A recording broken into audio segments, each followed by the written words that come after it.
Hello. How are you all doing? How are you all feeling? Lando, watch how Perez wins. Maybe you're from the future. Are you from 2026? Uh, hello, hello. Hello, Sarah. Hello, King Fusions 6262. Hello, Pixel. Christian, how's it going? Are we ready for some Qatar Grand Prix action? I mean, Max Verstappen said it himself. He thinks there's going to be fireworks into turn one. He's part of those fireworks. So if Max Verstappen is saying there's going to be fireworks, there's probably going to be fireworks. It is going to be tense, isn't it, between the top runners and everyone else just there to witness it by the looks of things. Like George Russell effectively just saying he's there to pick up the pieces if he needs to. You know, last time Max Verstappen and Lando Norris came together was Austria, and George Russell was the man to be there to pick up the pieces. So I have to wait and see. Hello, Rooster. Hello, Teen. Oh god, loads of hellos coming through.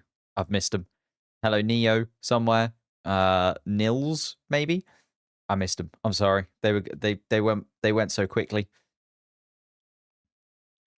How are we feeling? I'm feeling less nervous than yesterday, which feels weird. Maybe the nerves will hit me as we get closer to it. Like, I just really want a McLaren world champion. That is all I'm asking for in my lifetime. I would like to see a driver win the championship for McLaren whilst being a Formula One fan. I know that Lewis Hamilton did it. It was a while ago. I wasn't really a fan of the sport at that time as much. I'd seen bits and pieces of it here and there. Now it is my life, my blood, everything I do. I just want to see a McLaren champion. And then I'm done. And then I'm done, you know. I just want the one McLaren championship in my lifetime. That'd be great. Then I'm down for taking a more sort of neutral approach. Or am I? Do I just want more? Once you get one, then I want two. Lando will win. He wants Oscar or Max as World Drivers' Championship. I bet £200,999 that Max will crash. I mean, Max is the one that can't really afford to crash the most. Could argue that's Lando, to be fair, as well. But Max Verstappen needs the points, right? He cannot deal with a DNF. He is 25 points behind Lando Norris. And I think if Max Verstappen DNFs, obviously Lando likely to get a point, so would move him outside of range. But even if both of them DNF, I don't know how many wins they've each got. I think, again, Max Verstappen can't win the championship, right? If they both DNF and both get 0 points. Oscar will be the world champion. I mean, most people would have said that post Zandvoort, right? But now it's looking very much like it's going to go to the other McLaren driver. Shall we talk about it? In fact, we're a little bit early to it, but I did put together a graphic. Bang. Oh, I'm to the left. Let me find this. Let me move myself across. Don't know how I managed to move myself out of frame, but there we are. Let me move myself across. Boom. If Lando Norris gets first place, world champion. Done and dusted. Easy as that, right? Just get over the line, Lando. Make sure you win the Grand Prix, and then you are world champion. That's pretty straightforward, right? We can't really do too much more with that. If Lando Norris wins the race, it is done.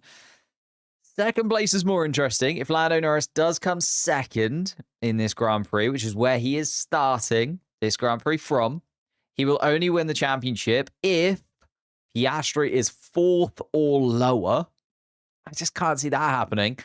Or Max Verstappen is third or lower. I could see Max Verstappen going third.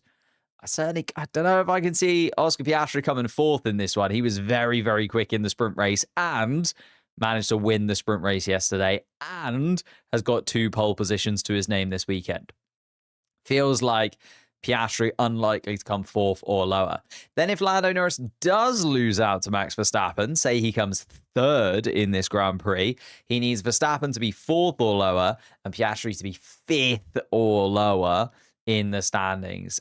I'll be honest, I can't really see Lando Norris finishing outside of the top three. I think he's going to be on the podium, all being well, and no kind of random smashes into the barriers or hitting into one another or punctures because of tyre wear. I think Lando Norris will be in that top three. So that is what Piastri and Verstappen have to do to keep themselves within contention. If they lose the race, it is done.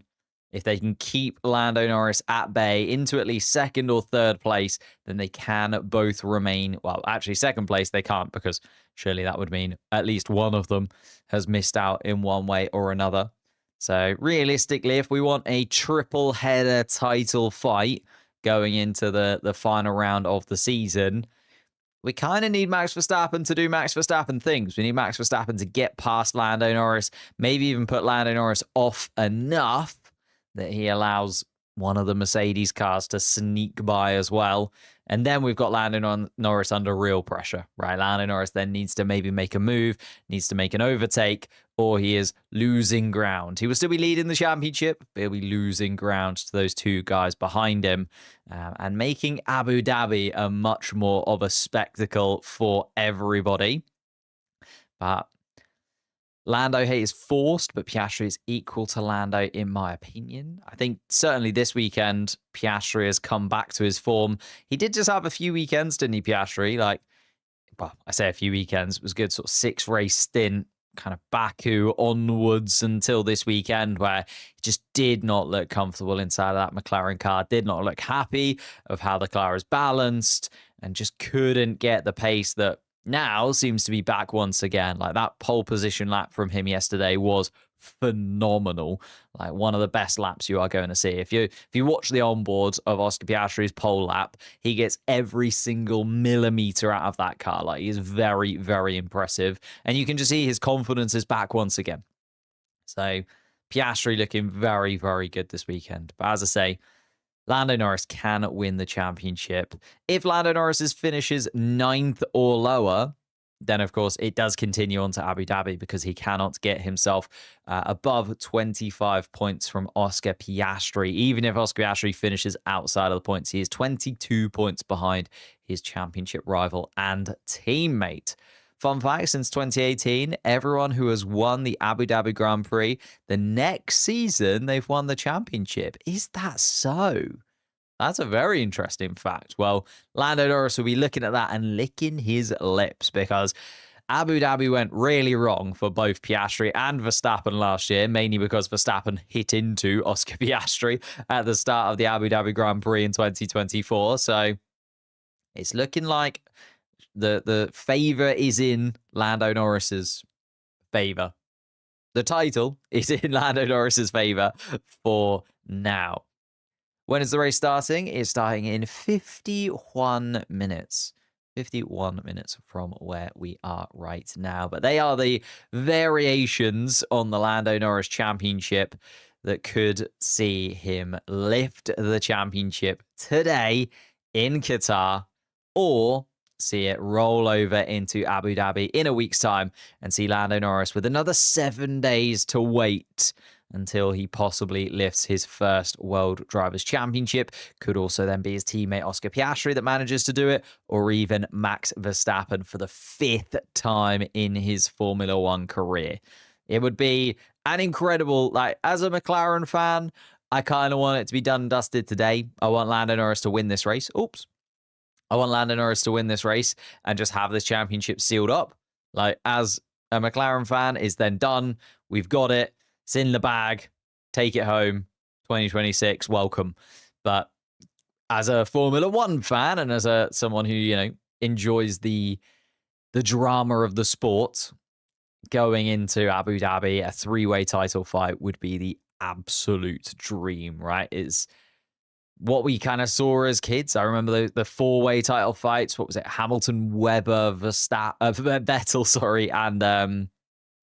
and Alonso going into lots of title battles. Was that 2010s coming to mind for me? Like, I just remember that one being a real substantial memory in my Formula One days. I think if we could go into another decider in Abu Dhabi, that would be absolutely amazing. In the pre-race show, Zach seems to be more afraid of Max turn one than own intra-team battle. Well, yeah, of course he will be, because he can't really control Max Verstappen in the same way. Not that he can control his drivers, but he can talk to Lando Norris and Oscar Piastri beforehand and sort of say to both of them, look, this is how we're going to play it. This is what it's going to look like. Don't do anything stupid. And they can sort of, well, they can say to him at least whether they'll stick to it once the time actually comes. That's a different question, but they can say to him in the garage at least, oh yeah, no worries, like we'll leave each other alone. We know the limit between the two teammates, etc., etc. Whereas Zach Brown cannot talk to Max Verstappen. He is in a different team. And also Max Verstappen is known to be aggressive in nature. Let's put it that way. I think we've seen Max Verstappen go for moves that maybe other drivers wouldn't think about going for. If Lance wins the race, I will donate $500. There's no... Why make a bet when there's no jeopardy, you know? This season is actually 2003. Oh, yeah. Good point. Yeah. I think it's a bit of a... It's an odd one, isn't it? Because the best driver, I do think, has been Max Verstappen. Like, give or take a couple of mistakes here and there. You could point at Spain and Silverstone, maybe. I think Max Verstappen's been pretty flawless in terms of his driving.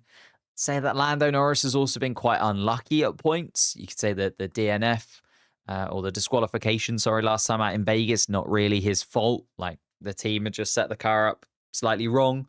The DNF in the Netherlands also. I know you can argue like he has to look after the engine and things like that, but it was also quite unlucky to get a DNF like that, because we don't see that in modern Formula One, really. Like, the cars are pretty bulletproof nowadays.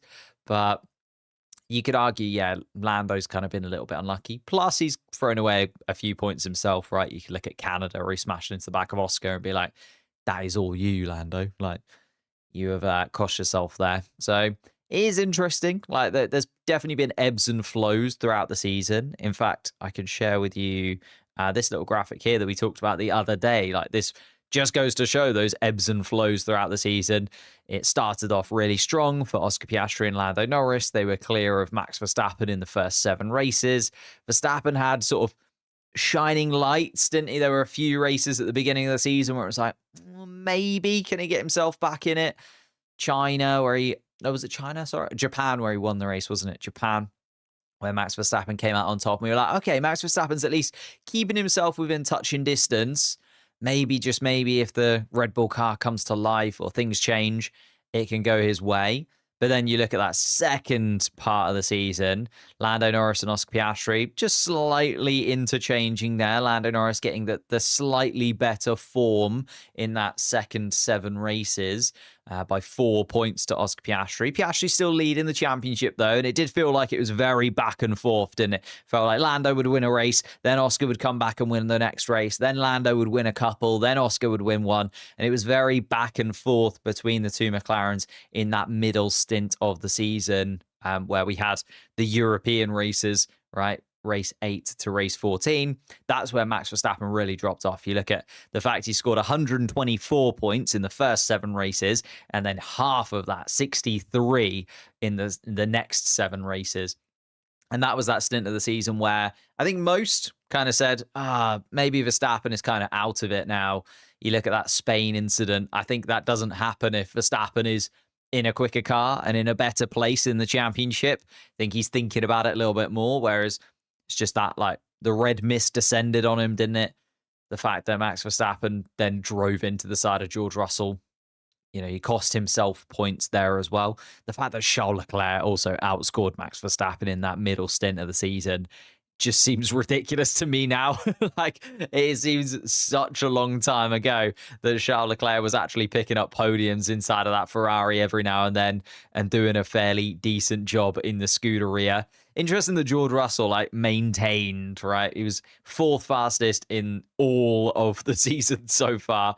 Apart from these final few races, race 15 to 22, where George Russell and Max Verstappen have actually displaced the 2 McLaren cars. Like, it hasn't just been Oscar Piastri that's fallen off a cliff in terms of performance since the summer break. Like, Lando Norris also hasn't been right at that top caliber either, because Verstappen and Russell, I think the fact that Russell has also outscored Lando Norris since the summer break is pretty significant and shouldn't be forgotten about. Like, McLaren have said they gave up on developing this car at the summer break. They kind of had the Constructors' Championship in the bag. They probably also thought, considering where Max Verstappen was in those 7 races before the summer break, they also had the Drivers' Championship in the bag.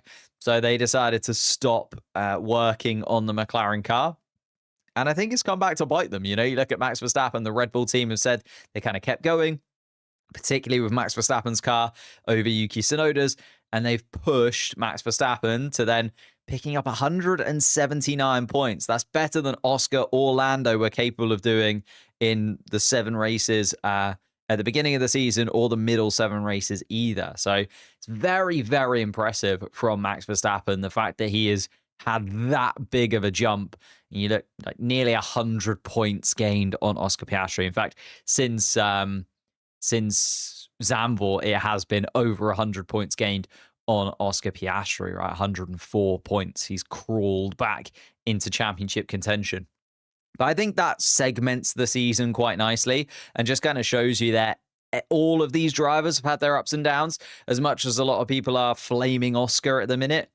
Like, Lando also hasn't been amazing since the summer break. It's not been as easy for McLaren. I think Lando has just kind of been able to deal with it because he's got a bit more experience and is a little bit more comfortable inside of that car.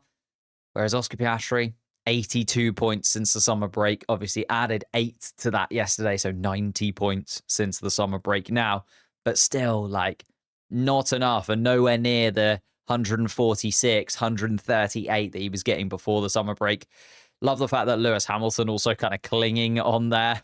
Lewis Hamilton 53, 56. Again, was sort of fairly stable in his position. Charles Leclerc, Kimi Antonelli amongst it. Very interesting as well, by the way. Has anyone noticed a name right in the middle of that pack? Like, it's very, you know, Oscar Piastri, Lando Norris, Max Verstappen heavy, this list. George Russell is obviously there as well. Charles Leclerc, of course. Lewis Hamilton, the majority of the time. Oh, no, he's in all 3, isn't he, Lewis Hamilton? Kimi Antonelli's there a couple of times. Look who's just snuck in those 7 races before the summer break. Just goes to show how Stake Sauber turned that car around. Look at that, 31 points from Nico Hülkenberg. Okay, it was a bit more of a mix in that middle stint of the season. And, like, you know, Antonelli had a bit of a nightmare. But still, Nico Hülkenberg, how on earth he snuck into like the top 7 drivers in the entire sport for those 7 races. Very, very impressive from Nico Hülkenberg nonetheless. And I appreciate F1 guy Dan put together this. I stole it from, I think, Reddit possibly, or maybe even Twitter. But show him some love as well. It was a very good graphic and I stole it from him. Lando's bottled it. I just don't think he has. He was only 13 points off Oscar in the first start of the season. Then he actually outscored Oscar in those 7 races prior to the summer break. And again, has kind of been unlucky at points. You know, you take away the DNF from Lando Norris, and he's above George Russell in this list. And actually, you take away the DNF and the disqualification from Lando Norris, and he's already won the championship. You take away the 10 points he lost in Canada, and he's won the championship comfortably. So it's kind of interesting that a lot of people think that Lando Norris has kind of bottled things, whereas actually I think he's been fairly consistent throughout the entire season. I think he's just had some ups and downs like every single other driver has had as well. Little reminder about the tyres whilst we're here on this graphic. We might as well have a chat about them as well. I just can't see this being anything other than like a medium soft race, to be honest, or soft medium maybe, depending on if you want to start on the softer compound tire or start on the medium compound tire. Like the hard compound tire, would you really want to go on it? You're only allowed 25 laps. I think it's weird as well, and I don't know if anybody in the chat can explain this to me. Why is it 25 laps on all 3 tire compounds? Like, surely the hard compound tire should last longer. Like, that's the whole point of the hard compound tire. So maybe you should be able to do like 20 laps on the soft, 25 laps on the medium, and 30 laps on the hard. Like, that would be interesting, maybe, in terms of the strategic things that the teams could do if it was different tire stints for different tires. And it feels like it should be that. But instead, Qatar has just sort of said, no, 25 laps across the board. Nobody can do more than 25. Like, it's just lock that in. Any tire compound, doesn't matter if you're on the softest compound or the hardest compound, you're only allowed to do 25 laps. Like, just feels like a little bit of a weird thing. I'd love to know in the chat if anyone knows why. I maybe, like, the only thing I can think of is that it's just easier to remember. Now they've just said, right, everybody, 25 laps, any tire, done. Yeah, I think, yeah, Oscar Pastry saying makes it too complicated. I don't know, though. Formula One is a complicated sport. Like, I feel like it's fine to be complicated sometimes.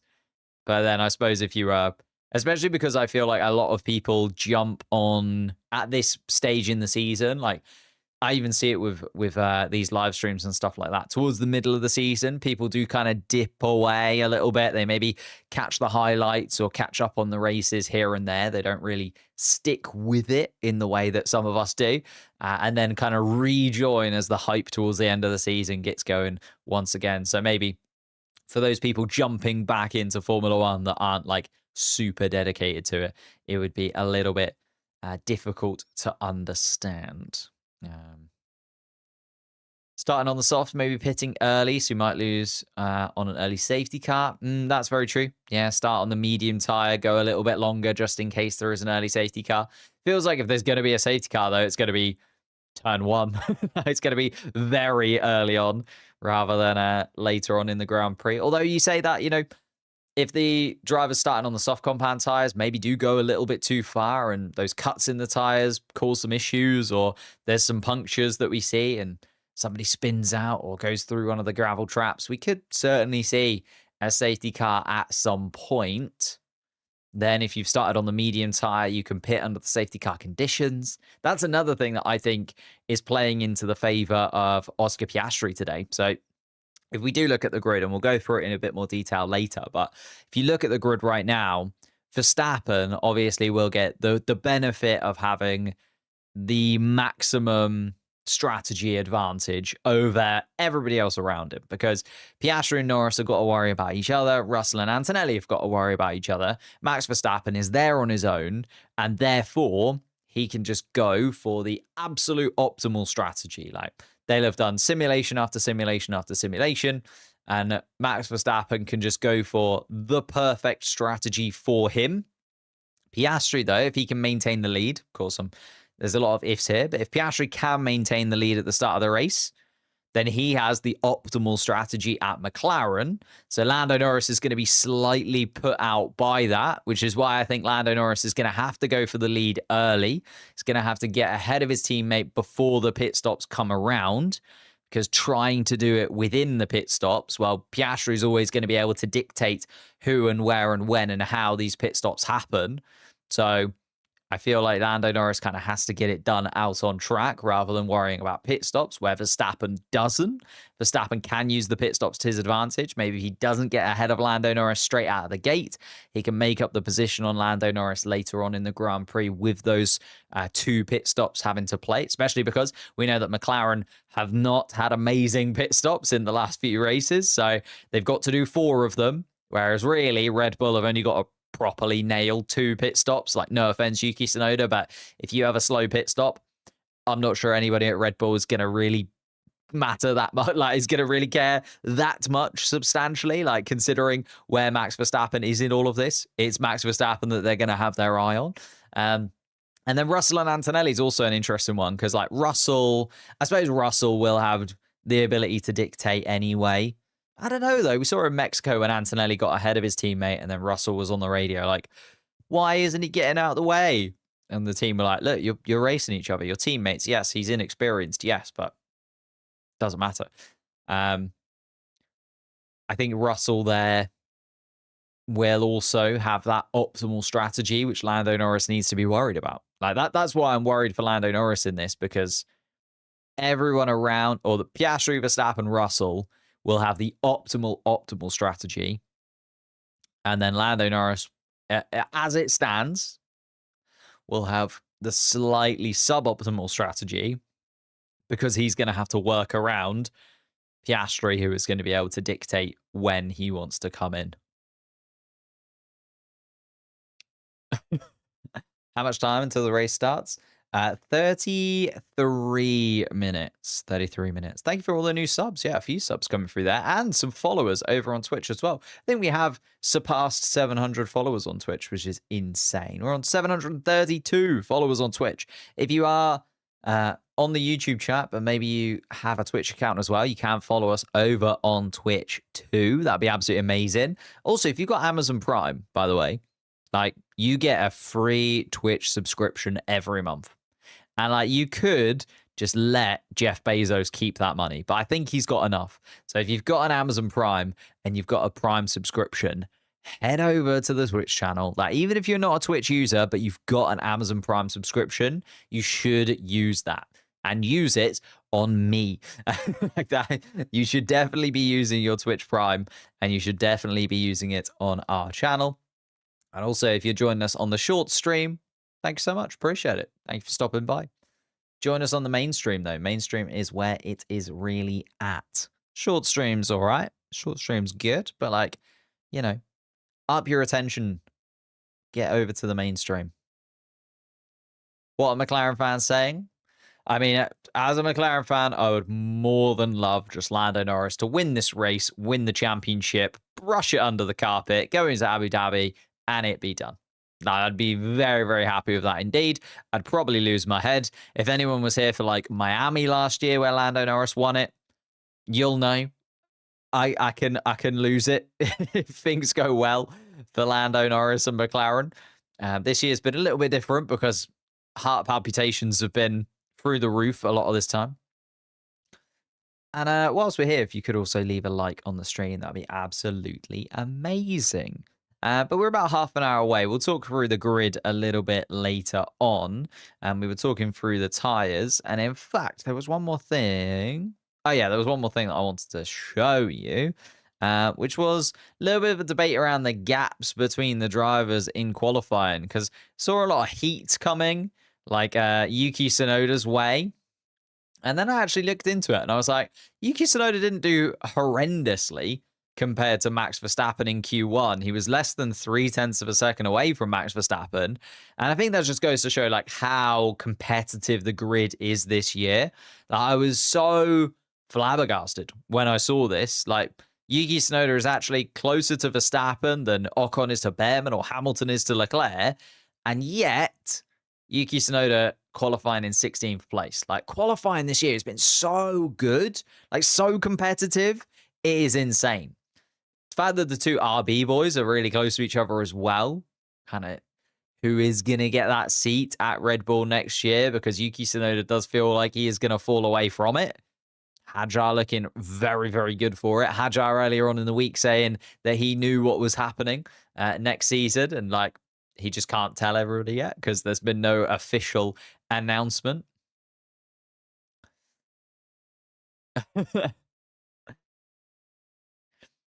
Even Colapinto was out, but Stroll is still... Yeah, exactly.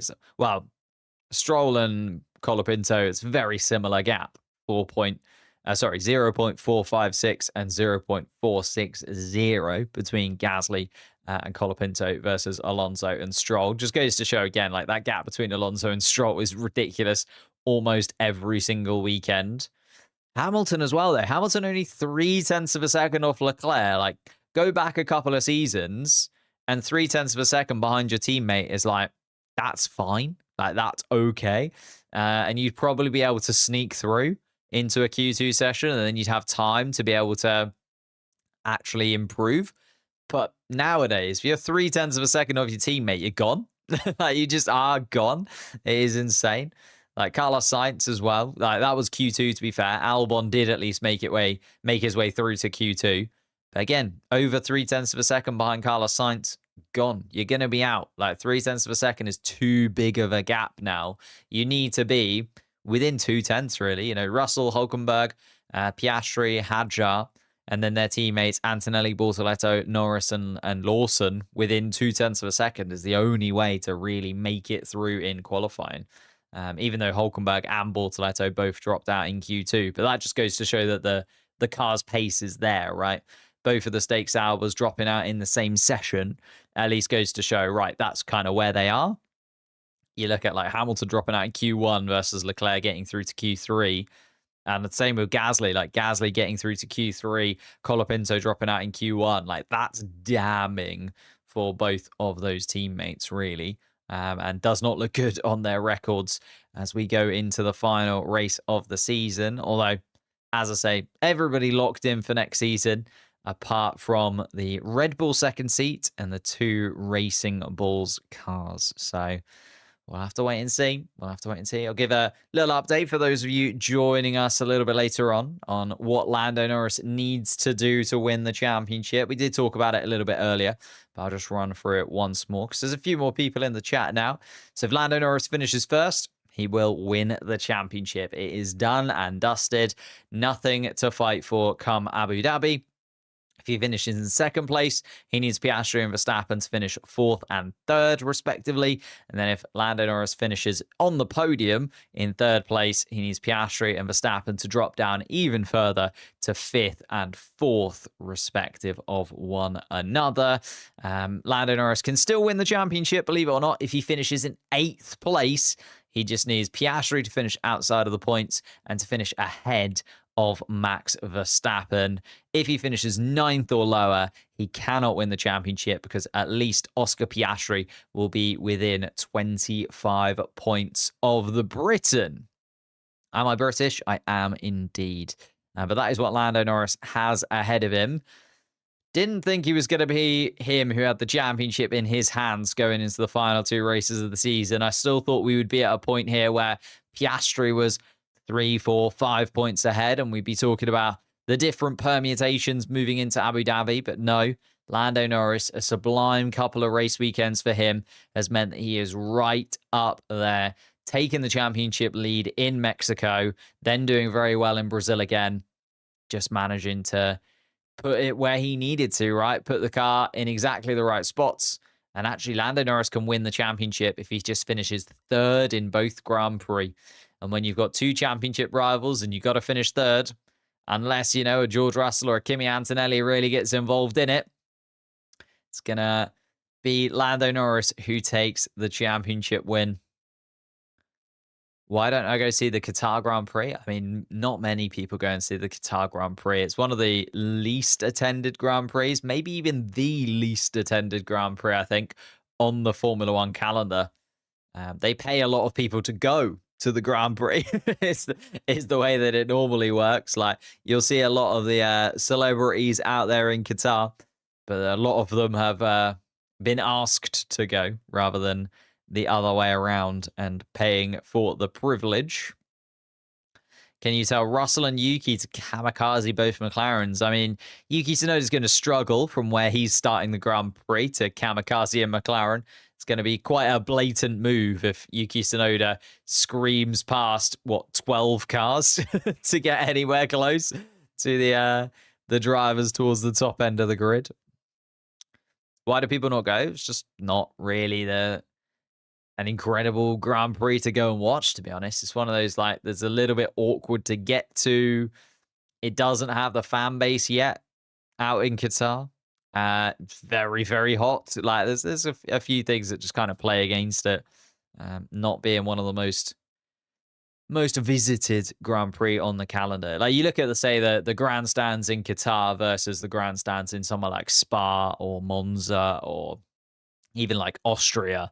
It's just a very different vibe. It's a very, very different place, and a very different one. If they paid me to go, I would. Oh yeah, I'd certainly go. Like I can understand why Rio Ferdinand and Steven Gerrard are out there. If they're getting paid to go, they'd go. Like I'd do the exact same thing. If they paid me to go, I'd go. But unlikely that I'm going to be paid to go, unfortunately. Oh wow, thank you, Jefferson, for the cheer ones on Twitch. I still don't really know how Twitch works, if I'm honest with you. But I appreciate it. It's come up on the thing. Thank you so much. And the 6 viewers joining us on Twitch. Appreciate it. Thank you so much. All those new followers. Didn't know I streamed on Twitch. Yeah. Well, it's only been a recent addition. I think it was about halfway through this season that we did start the Twitch streams too. Stuck at the Drivers' Championship board one final time before we delve into the grid just over 20 minutes out from the start of this one.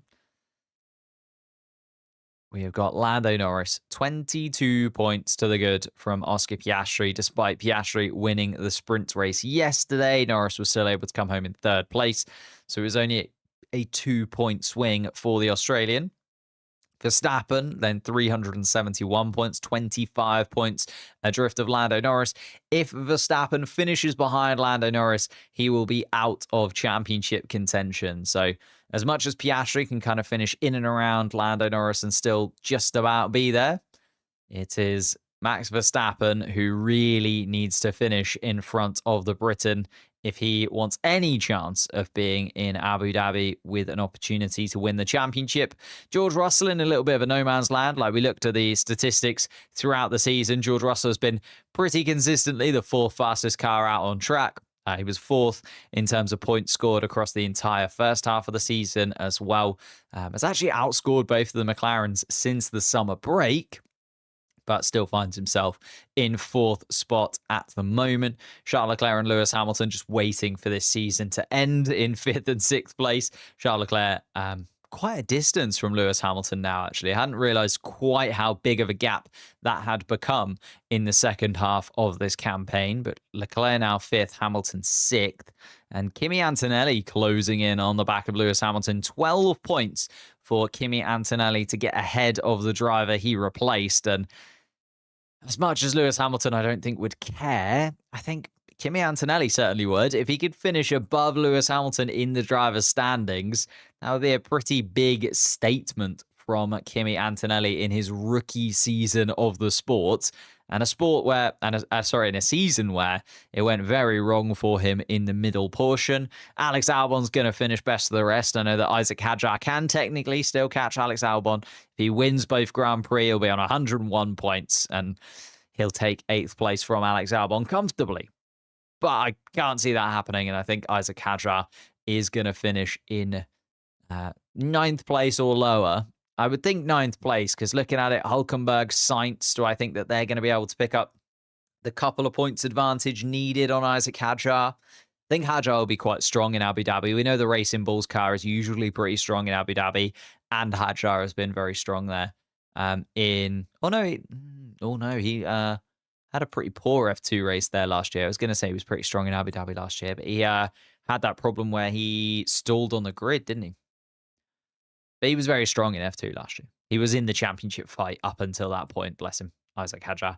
Nico Hulkenberg, 49. Carlos Sainz, 49. Fernando Alonso, 42. Moved himself above Ollie Behrman in the standings once again after the sprint race yesterday. Behrman down to 41. The fact that Behrman is on 41 and Bortoletto still stuck on 19 just goes to show that Ollie Behrman had 3 or 4 brilliant weekends in this second half of the season. Liam Lawson on 36, Esteban Ocon 32, Lance Stroll 32, Yuki Tsunoda 32. So 15th, 16th, and 17th place, all on the exact same points as one another. Tsunoda will be desperate to try and claw himself above at least Liam Lawson. Like, try and finish above at least one of the RB cars. Please, Yuki. Like, I know it's been a tough season, but it looks bad when you finish below both of the sister team cars. And then Pierre Gasly, 22, Bortoletto, 19. Franco Colapinto, the only driver yet to score points, who has taken part in the majority of Grand Prix this year. And then in terms of the constructors' standings, McLaren have already won it. It is done. 770 points for them, almost double everybody else in the championship at the moment. Mercedes also look to pretty much have second place done, specifically because George Russell and Kimi Antonelli starting in 4th and 5th place today and looking forwards rather than backwards. So I think Mercedes is going to consolidate second place in the championship. In fact, I think they can if they outscore Red Bull by, or even not even outscore, as long as they're, 25, 30, 43 points ahead of Red Bull. So they need to outscore Red Bull here by 2 points. And then they will have sealed second place in the constructors. And Red Bull also looking very likely that they will seal third place in the constructors, with Ferrari just flailing at the end of the season. Charles Leclerc and Lewis Hamilton disgusted with how it has raced here in Qatar so far this weekend. I'm not sure it's going to get that much better for them. And then Williams down there in 5th place, 122. Think that's kind of done as well. Oh my God, thank you so much for the super chat, Sally. Like and subscribe, please. Thank you. That is amazing. Massively appreciate that. Williams, where were we? Yeah, 5th place, 122 points, 32 points ahead of Racing Bulls. That is substantial. And again, I think kind of signed, sealed, and delivered for Williams there. Racing Bulls, 16 points to Aston Martin also feels like too big of a jump, but then it is all to play for from Aston Martin down. Just a few point swing between Aston Martin, Haas, and Stake Sauber could change 7th, 8th, and 9th place. Remember, there's tens of millions of pounds on offer for those teams. Like if Stake Sauber can score themselves, 7 points over 2 races, which isn't impossible, especially Nico Hulkenberg was the 7th fastest man between races 8 and 14 of the season. We worked out earlier on today. So Nico Hulkenberg just needs 7 more points, or Gabriel Bortoletto, couple more points as well. And they could get above Aston Martin and get that team, as I say, tens of millions of pounds, moving up a couple of places in the constructor standings. Alpine look dead and buried at this point. In fact, they are dead and buried, right? Even if they manage to win this Grand Prix, it would only get them 25 points and they'd still be quite far behind. Like if Gasly wins both Grand Prix, so gets 50 points, I would only be 72. So he'd still need Colapinto to get a point somewhere. And that just hasn't happened all season. So why would it happen in the final 2 rounds? Not that I'm expecting Pierre Gasly to win either. Here we go then. Shall we also move over to qualifying as it stands? This is our grid.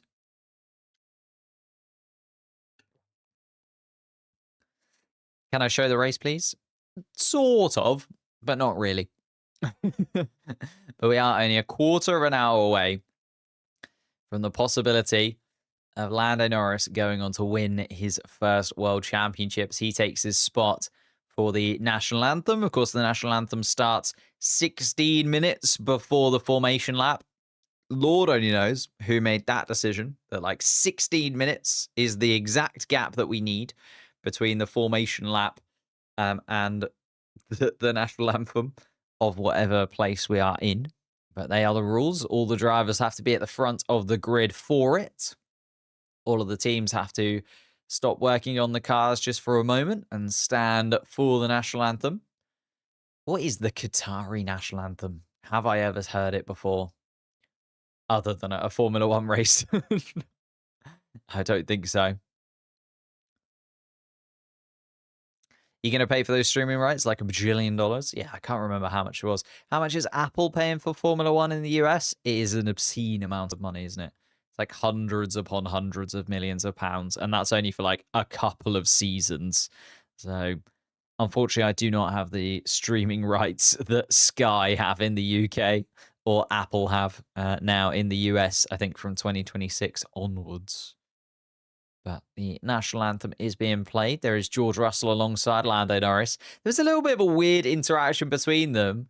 Oh, well, I think it got overblown a touch, but where a journalist tried to tell George Russell that Lando Norris was saying that George put him off into turn one, and that's what ruined his final qualifying lap. Like, a journalist was almost trying to like stir the pot, I think, between Russell and Norris, not realizing that they're actually really good friends.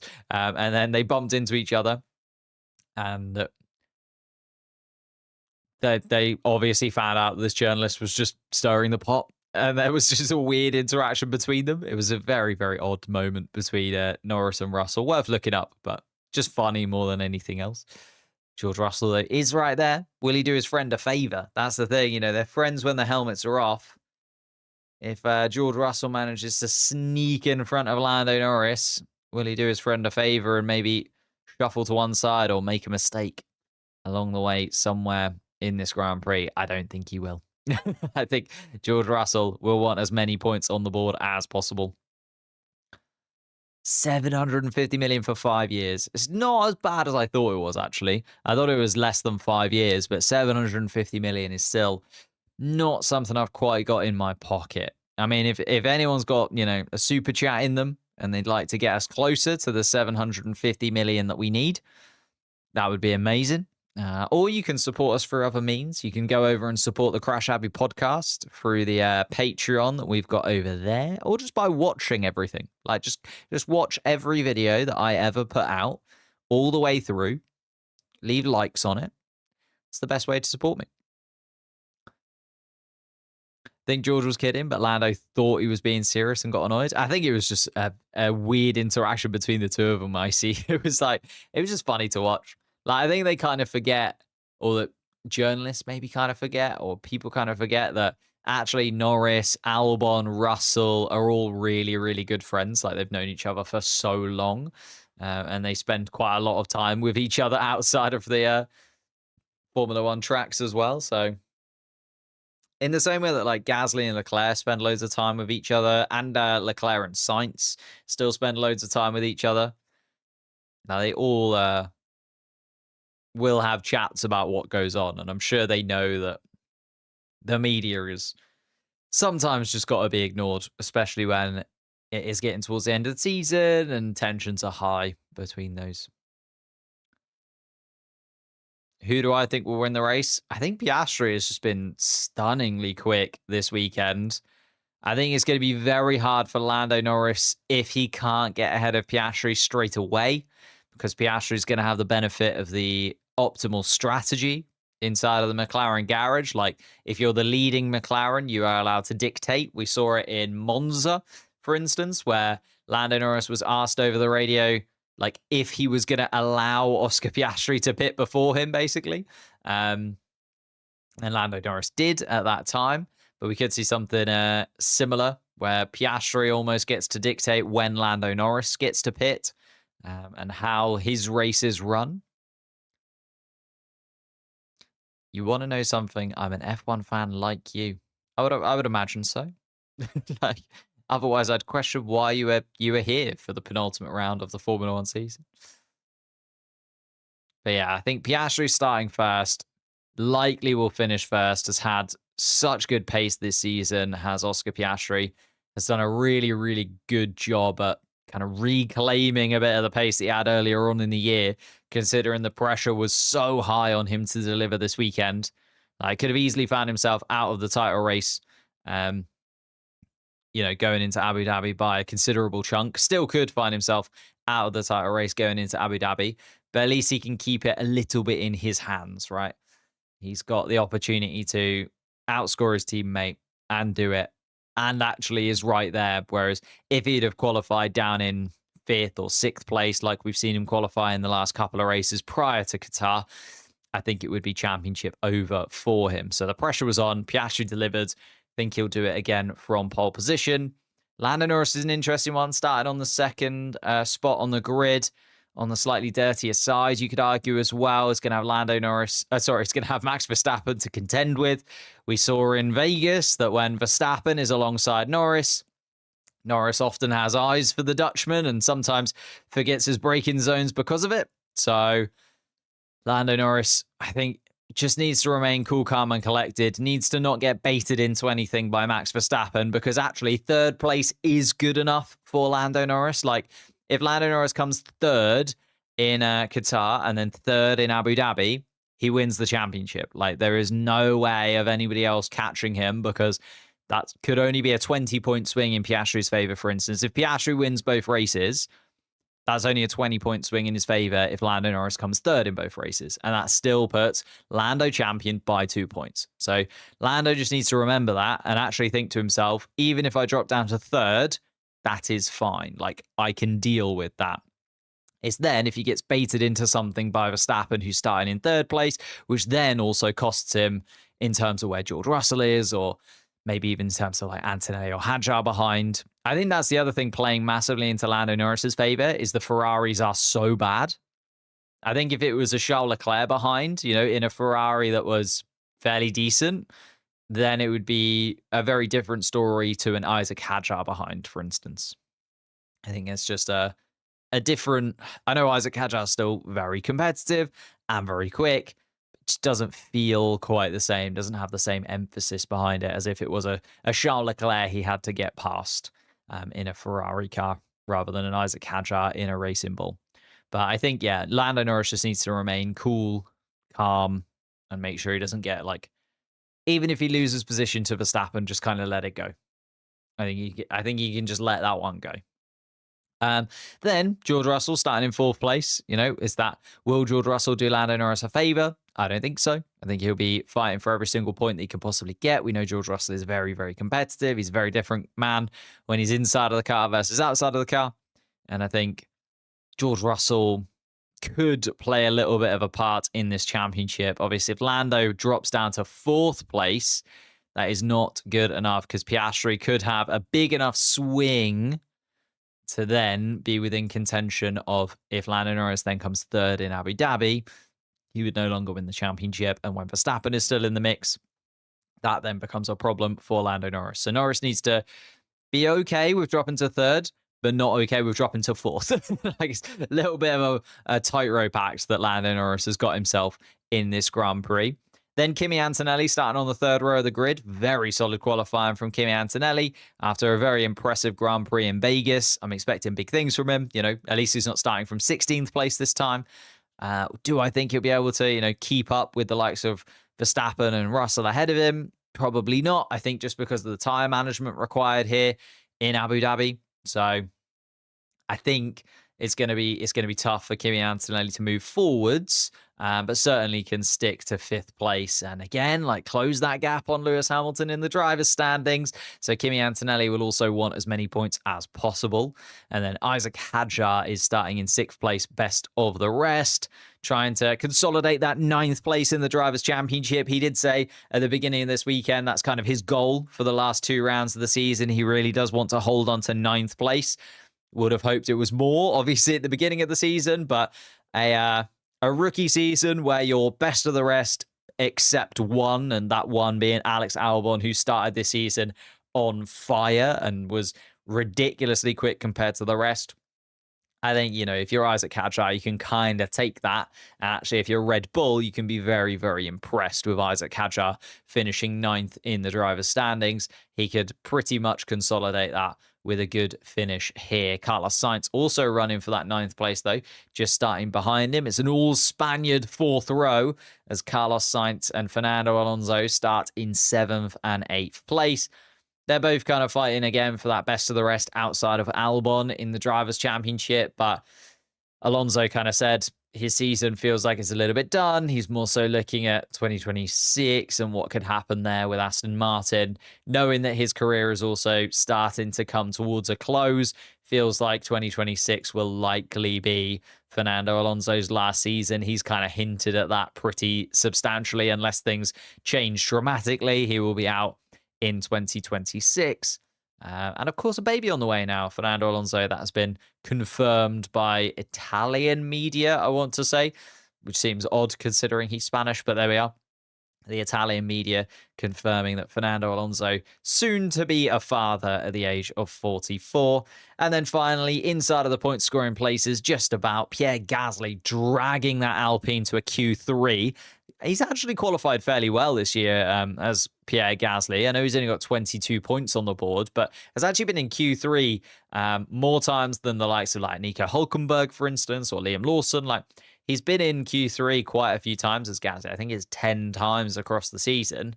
But the race pace of that Alpine car just hasn't quite been there for all to see. He starts in 9th and Charles Leclerc starting in 10th place. Hulkenberg, Lawson, Behrman, Albon starting 11th, 12th, 13th and 14th. Yuki Tsunoda jumps up a place. He's starting 15th because of Gabriel Bortoleto dropping 5 places because of that grid penalty that he picked up for his move into turn 1 in Las Vegas. Ocon starts 16th, Lewis Hamilton starts 17th, Stroll 18th, Bortoleto 19th, and Colapinto in 20th place. As we move to just a few minutes away from lights out here in Qatar, we've also got confirmation of tyre compounds now for the drivers at the start of this one, as the tyre blankets have to be taken off a few minutes before we get underway with the formation lap. So we have got the entirety of the top 10 on the medium compound tyre, which doesn't bode massively for there being, strategic advantages for going on different tyres. So all of the top 10 deciding that the medium is the best choice. Nico Hulkenberg zigging where everyone else has zagged, going on to the soft compound tyre at the start of the Grand Prix. So likely it'll be a soft medium run for Nico Hulkenberg. Maybe he'll pit a little bit earlier on, try and get a bit of an undercut going. And then hope that the medium tyre towards the end of the Grand Prix and track position possibly plays into his favour. Then Lawson and Behrman starting on the medium compound tyre behind. Alex Albon starting on the hard compound tyre. Not really sure why, other than the Williams team didn't really seem too happy with the pace of the car on the soft compound tyre. Alex Albon in particular really didn't like the pace of the car on the soft compound tyre. So maybe Albon is going for like a hard medium and just trying to stay away from the soft compound tyre altogether. That would be my guess in 14th place there for Alex Albon. Tsunoda starts on the medium. Ocon starts on the medium. Hamilton on the soft. Hamilton did a really good job at scything through a few cars at the beginning of the Vegas Grand Prix, maybe hoping to do the same thing again by going onto the soft compound tyre early on with that heavy fuel load, though. It's going to be tricky. And then Lance Stroll, Gabriel Bortoleto on the medium, Franco Colapinto on the hard compound tyre. Remember, of course, mandated pit stops here in Qatar. You can only do 25 laps on a set of tyres. Doesn't matter what compound it is, soft, medium or hard. You are allowed 25 laps, and that is all due to safety. Basically, there are big cuts being found in the Pirelli tyres because of just how difficult this circuit is on the tyres. Like, the asphalt is very, very abrasive, and also a lot of curbs. They did actually change the curbs after we raced here a couple of years ago, but they're still not incredibly forgiving when it comes to these Formula One and Pirelli tyres. So they have given themselves a little bit of wiggle room and said to everybody, maximum 25 lap stints. That does mean we're at least going to see 2 pit stops from everybody, because it is a 57 lap Grand Prix. Let's move over to the detail board, though. Let's make sure everything is loaded. I need the driver transcripts to be a little bit longer. DRS has been disabled, of course. It is only the formation lap, but it will be enabled once the drivers have completed 1 lap of the circuit. I'm just going to move that as well so everyone can see everything. Beautiful. We are ready to go. Ferrari, please lock in for once. I think hoping for a miracle there, unfortunately, lads. I would not bet on Ferrari doing that much with what they have got in terms of their package. Quick rundown of the grid once more. Piastri starts on pole, Lando Norris second, and Verstappen third in the podium places, as we see the very elegant Qatar Grand Prix trophy. I wouldn't say it's one of my favourite ones of the season, but those 3 drivers at the moment going home with a copy of them. And George Russell and Kimi Antonelli hoping that they can get one for Mercedes instead after their double podium finish in Vegas. Hadjar starting best of the rest in 6th place. Carlos Sainz 7th. Fernando Alonso 8th. And Gasly and Leclerc starting inside of the point scoring places. Everybody starting on the grid though. No pit lane starts or anything like that in this one. Whereas we did see that last time around in Vegas. We saw 4 cars starting from the pit lane. As we tick over, and we're going to start to get towards a formation lap. In fact, we are underway for the formation lap. Oscar Piastri leading the cars down towards turn 1. Already Lando Norris and Max Verstappen weaving around. The 2 possible strategies being shown on the screen, a medium soft and a medium hard soft. If it was me, I'd be medium, and then the soft compound tire, looking at sort of 22 to 23 laps in the first stint likely. And then we go from there. Will there be safety cars? Will there be red flags that pay into everything going a little bit awry for these cars out on track? And will it change the order considerably? Let's wait and see. Oscar Piastri coming around the middle sector now, looping turn 7. Is a tricky kind of middle sector here. Very difficult to get perfect. Of course, a MotoGP track at heart, the Qatar Losail circuit. Piastri coming around turn 11. Franco Colapinto has only just made his way around turn 1. A little bit slow off the mark, the Argentine. The Alpine car not quite clicking into gear for him, which doesn't bode amazingly well for Oscar Piastri, who's going to be sat stationary for a little while until Franco Colapinto also makes his way all the way around the circuit. Oh, is Colapinto a pit lane start? I missed that. When was that suggested? I mean, to be fair, he was already having a tough time this weekend. Maybe they've swapped around his car so that he can have something a little bit more similar to what Pierre Gasly managed to have in qualifying yesterday. There is David Beckham, of all the people, to be in Qatar. There we are then. Piastri is indeed coming down the pit lane. A couple of burnouts for Oscar Piastri to get those rear tyres fired up before the start of this Grand Prix. Still working those tyres as Oscar Piastri as he gets closer and closer to his pit box. Lando Norris has slowed down a touch, leaving his teammate a little bit of a gap. George Russell taking his spot in 4th. Verstappen already stationary. There comes Antonelli and Hadjar then, followed up by Alonso and Sainz behind.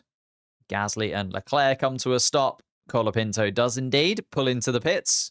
So we're all eyes on Gabriel Bortoleto now. Bortoleto, the final driver who needs to stop inside of his grid box before the starting procedure can get underway. You can see the medical car in the distance there. As Bortoleto comes past the start-finish line, and the medical car chases him down the grid, situates itself behind the 19 drivers. And the green flag is waved as all 19 cars are now stationary on the grid. 5 red lights stand between us and the start of the Qatar Grand Prix. It's a very quick start, and Oscar Piastri gets away well. So does Max Verstappen. Verstappen is alongside Lando Norris, already going down towards turn 1, and Verstappen is going to take that place from Lando Norris. Verstappen up into 2nd. George Russell and Antonelli too far behind to really cause Lando Norris any more issues, but Piastri with a brilliant start, and Verstappen also getting away incredibly well. Lando Norris then trying to break the toe is Verstappen. Lando Norris trying to get back at the Dutchman, but isn't able to do it this time around. Lando Norris then drops to 3rd from the start. George Russell also looking a little bit worse for wear. I don't know what's happened there to the Mercedes car. He looks all over the place, and he has dropped down to 7th now as Carlos Sainz and Fernando Alonso have made their way past George Russell. Maybe it was just pushed a little bit wide, George, but didn't expect him to drop down so substantially. I'll see the replay of the start a little bit later on. Hadjar is in 8th, Gasly 9th, and Leclerc still in 10th. Hulkenberg and Behrman swapping around. Oh, no, and fighting back. Hulkenberg stays ahead. Lawson and Hamilton also swapping positions very quickly there as Hamilton tried to get past the RB car, but Hamilton put to one side. Lawson contains and has 13th place.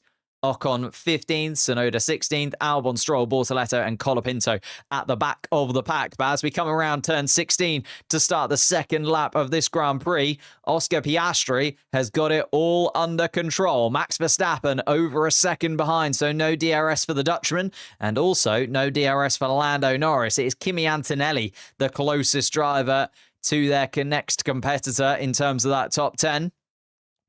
Sainz and Alonso also within DRS range. Russell has DRS to Fernando Alonso. There's a little bit of a train behind Lando Norris, which means everybody not really gaining too much of an advantage realistically. But Oscar is absolutely flown off the blocks. It was a great start from the Australian. He's got himself a 1.5 lead already. Verstappen was also really quick off the mark. And then got himself in front of Lando Norris. DRS now enabled for the 20 drivers out on track. Antonelli, the only driver with DRS in this top 4, though. See what he can do, Antonelli's going to try and go for a move early, try and be aggressive with it. At the moment, the championship would go to Abu Dhabi, with Piastri 12 points adrift of Lando Norris. It would be a 10-point swing for the Australian. Norris just needs to remember 2 third-place finishes is enough. Third place is fine for Lando. Even though he's dropped down a position from where he started, it is more than okay in terms of his championship position. Antonelli does have DRS to Lando Norris, but is nowhere near touching distance. I'll tell you, Nico Hulkenberg is having a look at Pierre Gasly as Charles Leclerc has dropped down a couple of positions, actually. And we didn't see Charles Leclerc move down to 11th place and outside of the point-scoring position. So Leclerc, Nico Hulkenberg on the soft compound tyre, making that count and getting past the Ferrari. Lewis Hamilton is up into 14th place, but still both Ferraris outside of the point-scoring positions for now. And we can look at the Constructors and Drivers' Championships a little bit later on. But let's wait until these cars settle in just a little more. Piastri quicker than Verstappen on that second lap by a couple of tenths of a second. 127.150 from Piastri versus Verstappen's 127.349. And George Russell now frustrated behind Fernando Alonso. Alonso still has DRS to Carlos Sainz, though, so Russell hasn't really got much of an advantage to go at the minute. Here we go, then. Lando Norris comes around the final corner, can see his teammate disappear off into the distance. And Kimi Antonelli is just about within DRS range, but Lando Norris starting to pull away from the Mercedes car.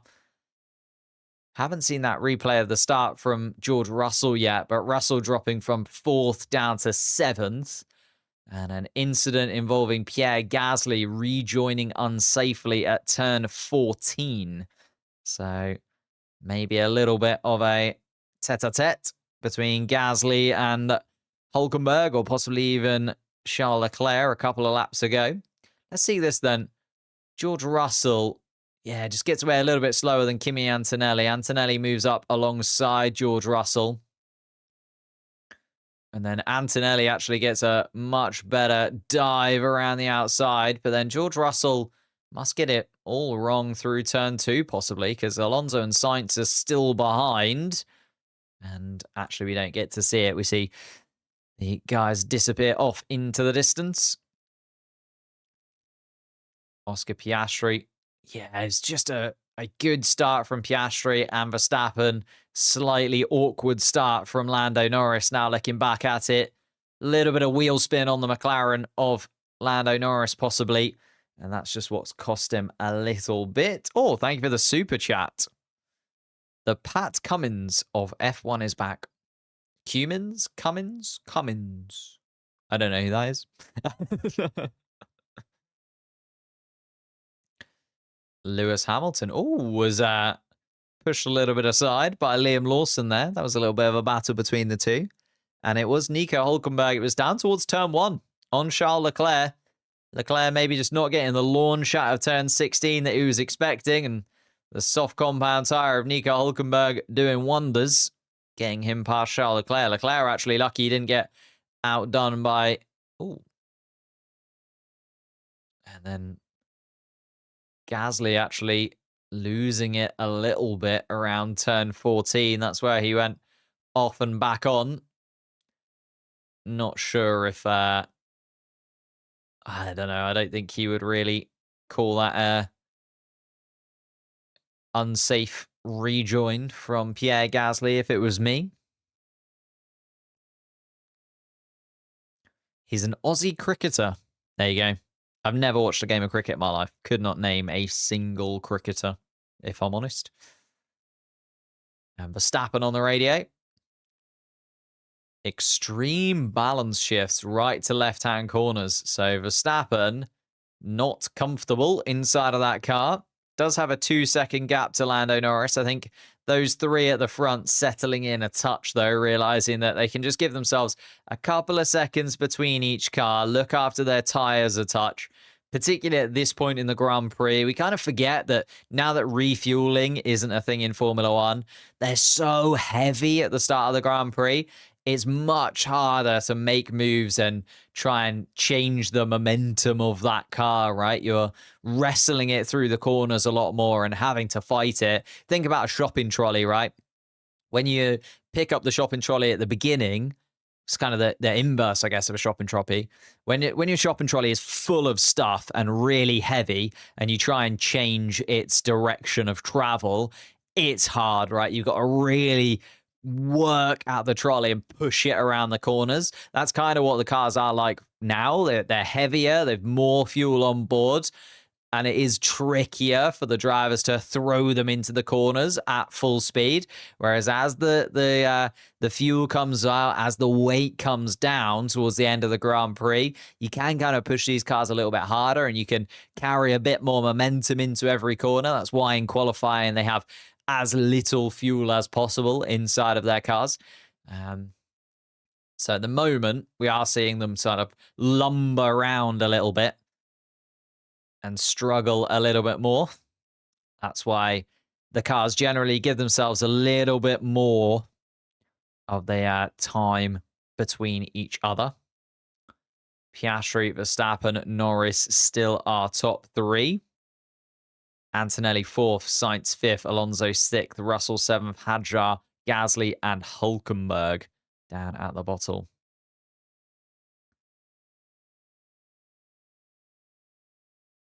Oh, and Hülkenberg has gone for a spin, and it's a Nico Hülkenberg. Oh, what has happened there? It's between turn 1 and turn 2 as Hülkenberg tried to make a move possibly on Pierre Gasly because Gasly has also dropped down the pecking order. I think there's been a touch between Gasly and Hülkenberg because, yeah, there's certainly some disasters there. And there is a safety car. And there is a safety car on lap 7 of the Grand Prix. So it is an awkward position for the safety car to come out into. And it's going to be very difficult for the drivers to judge this. If you're Piastri, do you pit? If you're Max Verstappen, do you pit? It's an interesting one. It's right on that fringe case because obviously they can do 25 laps on the other tyre sets. Would I pit? I don't know if I'd pit. I'm not sure. I'm not sure if I would. Piastri's going to make the call though, and the McLaren team are deciding right now. Is Piastri going to come in? No. Will Verstappen come in? Yes. Verstappen comes in. Red Bull taking the gamble now and getting the soft tyre, I think, prepared for Max Verstappen. This could be massive. Ferrari also deciding to come in. Antonelli's in. Russell's in. Sainz is in. In fact, everybody seems to be zigging where McLaren have zagged. Has Piastri got it wrong here? Has Lando Norris got it wrong here? Ocon continues on. Stroll and Bortoletto inside of the pits now. Colapinto comes in too. So Verstappen is going to come out still in 4th place. If Esteban Ocon could get out of the way of Max Verstappen, that is huge for the Dutchman. And Mercedes stacking the 2 cars. And George Russell actually losing out a little bit there. Ferrari having to do the same. Lewis Hamilton having to wait for his teammate a touch. And wow, lots of cars pitting then. It was right on that fringe, wasn't it? Literally, if the safety car would have been a lap earlier, it wouldn't have been worthwhile. That lap, the exact lap, lap 7, which allowed 50 laps to go and 25 lap stints on 2 sets of tyres, it works out perfectly for the cars to pit there and then. Piastri, Norris, Ocon deciding not to do it. Piastri, Norris, and Ocon staying out. Ocon is going to be right in front of Max Verstappen, though, as Verstappen is going to be leading the cars that have pitted. Everybody else deciding to come into the pits. Wow. Okay. Here's what it is. Let's see the replay of it. Gasly and Hülkenberg side by side. Oh, and then just a little, it's the tiniest of touches, but it takes that rear right tyre. No, I think is it a racing instant? Not sure Gasly could have done too much. Hülkenberg thinks he's ahead. Hülkenberg's carrying way more momentum and has got those soft compound tyres to grip into the track a little bit better. It's aggressive from Hülkenberg. He tries to go around the outside of turn 1 to get on the inside of turn 2. And Gasly just clips his rear tyre, sends the Stakes Sauber car spinning as soon as he's through the gravel, and there's significant damage to the rear tyre of the Stakes Sauber car. That rear right tyre taking a battering there as the tyres clip one another. And that gap just closes a little bit too much for Hülkenberg to sneak through it. And Ocon pits now too. So this has played out perfectly. If you're a Max Verstappen fan, it has to be said. And a 5-second time penalty for Esteban Ocon. Is that why he's decided to pit? Why has Esteban Ocon picked up that time penalty? Should we have a little look at the investigations tracker? False start. False start for Esteban Ocon. That was why he picked up that 5-second penalty. So we have seen some 5-second penalties given yesterday in the sprint as well for track limits violations. Antonelli and Tsunoda, the exact drivers that were given 5-second time penalties yesterday. They've already got a couple of track limits infringements between them. And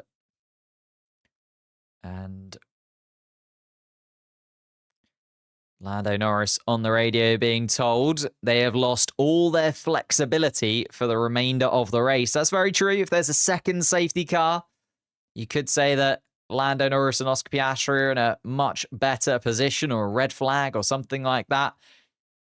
But at the same time, Verstappen has to get 25 laps out of both sets of tyres, and so does everybody else, right?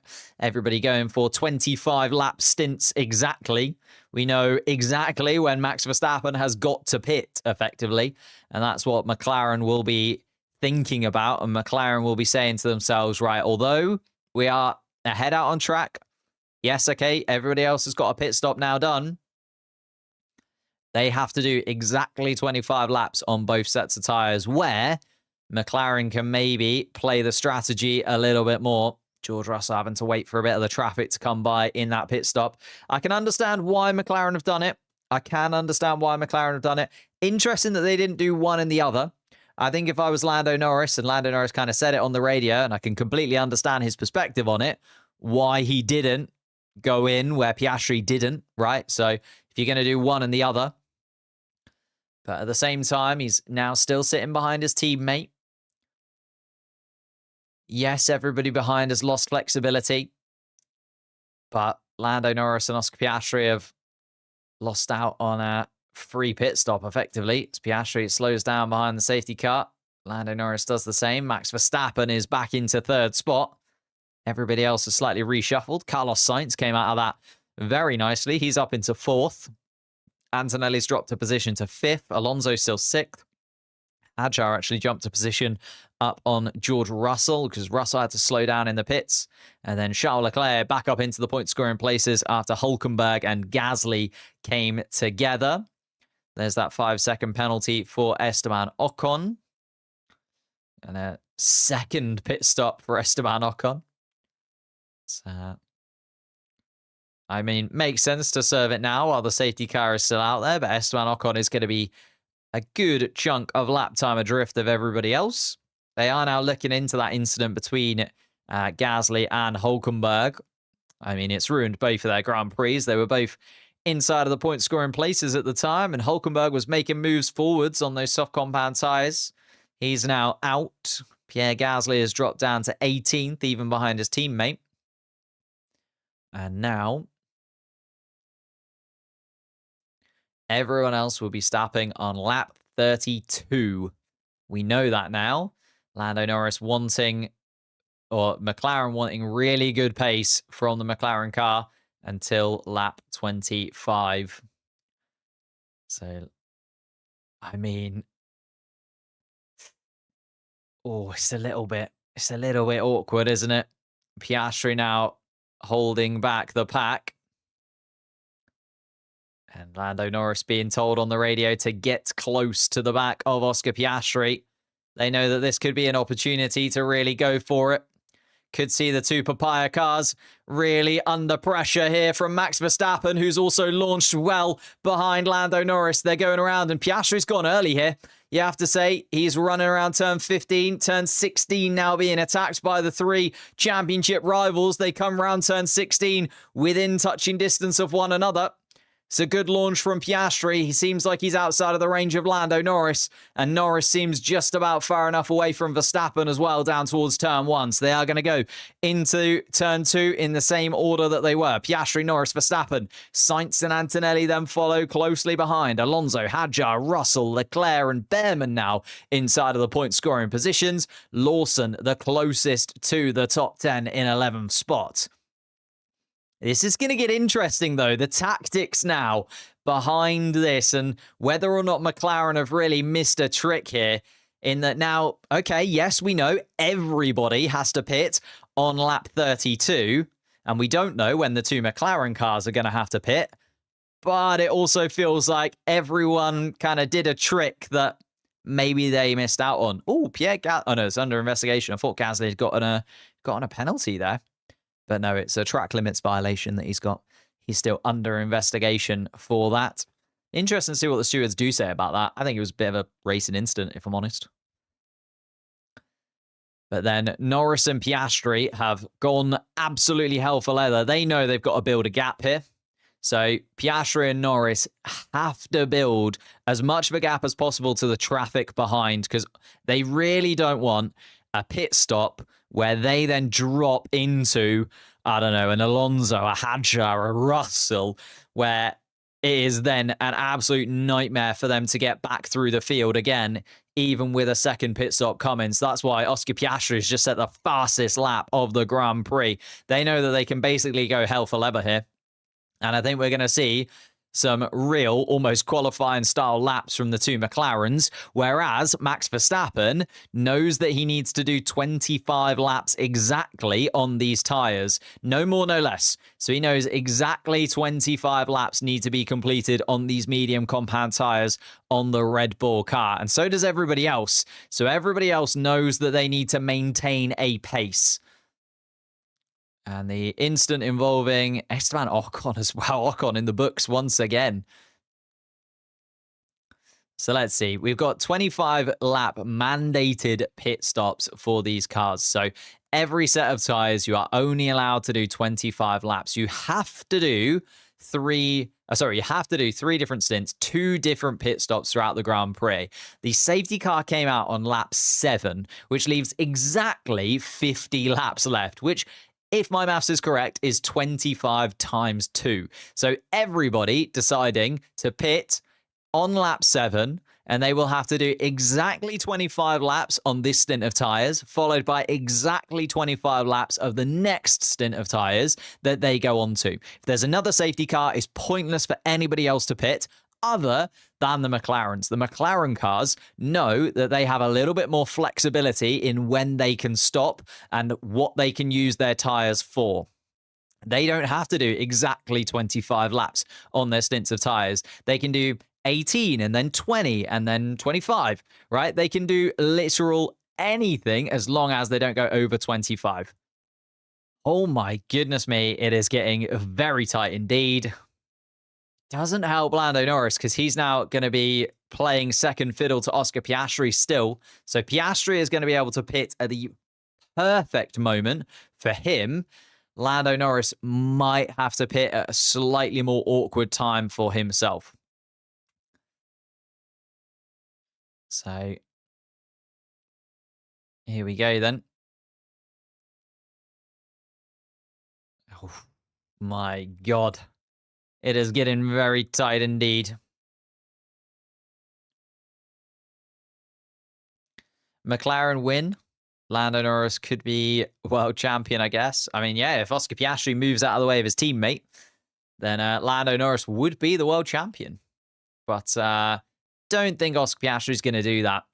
If Oscar Piastri wasn't in the championship battle and it was, say, between Lando Norris and Max Verstappen only, then I think we would be seeing Piastri moving out of the way of his teammate. That's the other thing that McLaren have now got.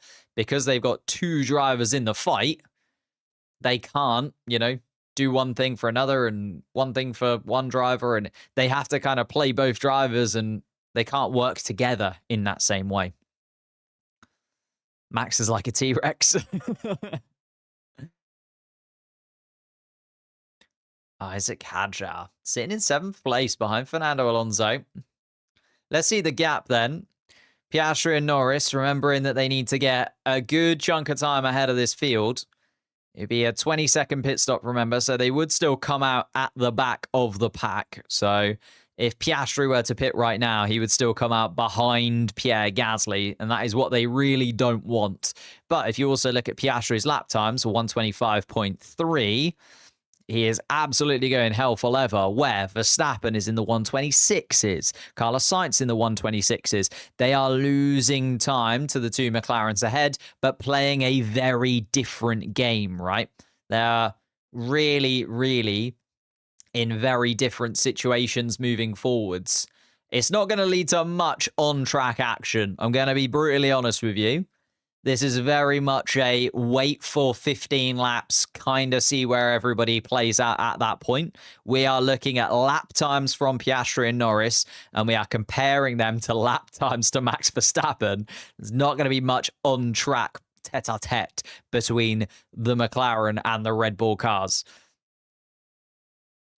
I think Max is nursing his tyres. Yeah, most certainly. Has to be, because he has to do 25 laps on them. There is no ifs or buts about it. He has to do 25 laps on those tyres, and he cannot afford for them to just drop off of a cliff. So Max needs to hold out. That's why he's going to drop to 4, 5, 6 seconds adrift of the two McLaren cars, get himself a nice gap of clean air as well.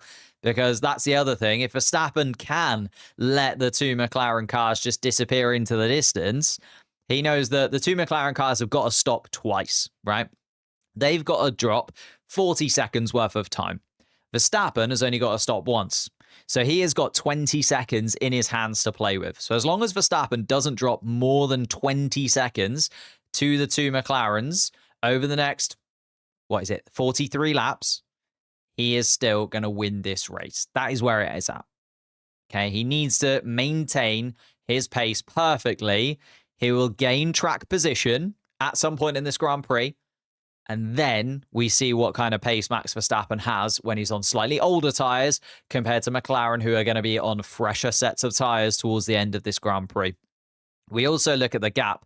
Fernando Alonso is the problem here and is kind of the cork in the bottle. Fernando Alonso is holding up Hadjar, Russell, Leclerc, Behrman.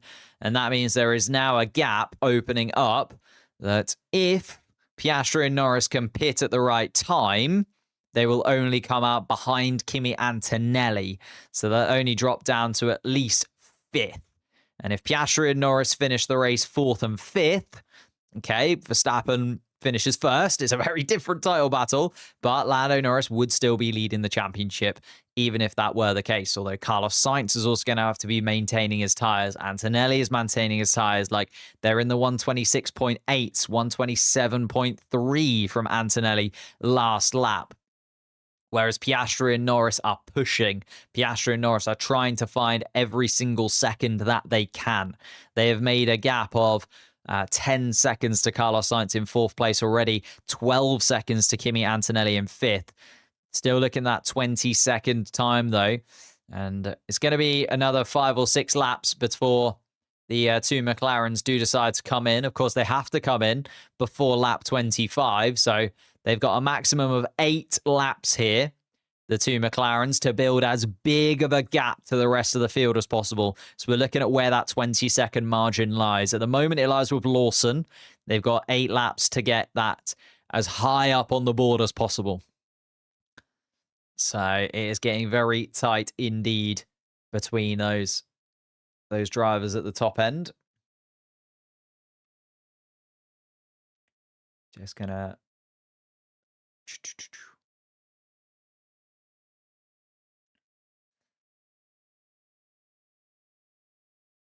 just pop that there.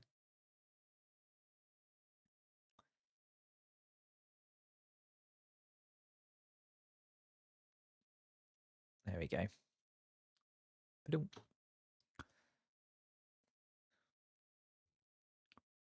Unless the pit crew botch it. Yeah, that's also a very good point, Declan. The McLaren pit crew. I'm assuming it's going to be around a 20-second stop, but if it's a 24, 25, 26-second stop that we see from the 2 McLaren cars, then all of a sudden it becomes a very different Grand Prix for them, doesn't it? So Liam Lawson now 21 seconds behind, Ollie Behrman 20.7. So we're looking at them pitting and probably coming out in and around them. Piastri absolutely pushing it. I'm assuming Piastri is also going to be able to pit first of the 2 McLarens. I would imagine they're going to try and go fairly long. Like, if Piastri can go to lap 25 on these mediums, he probably will.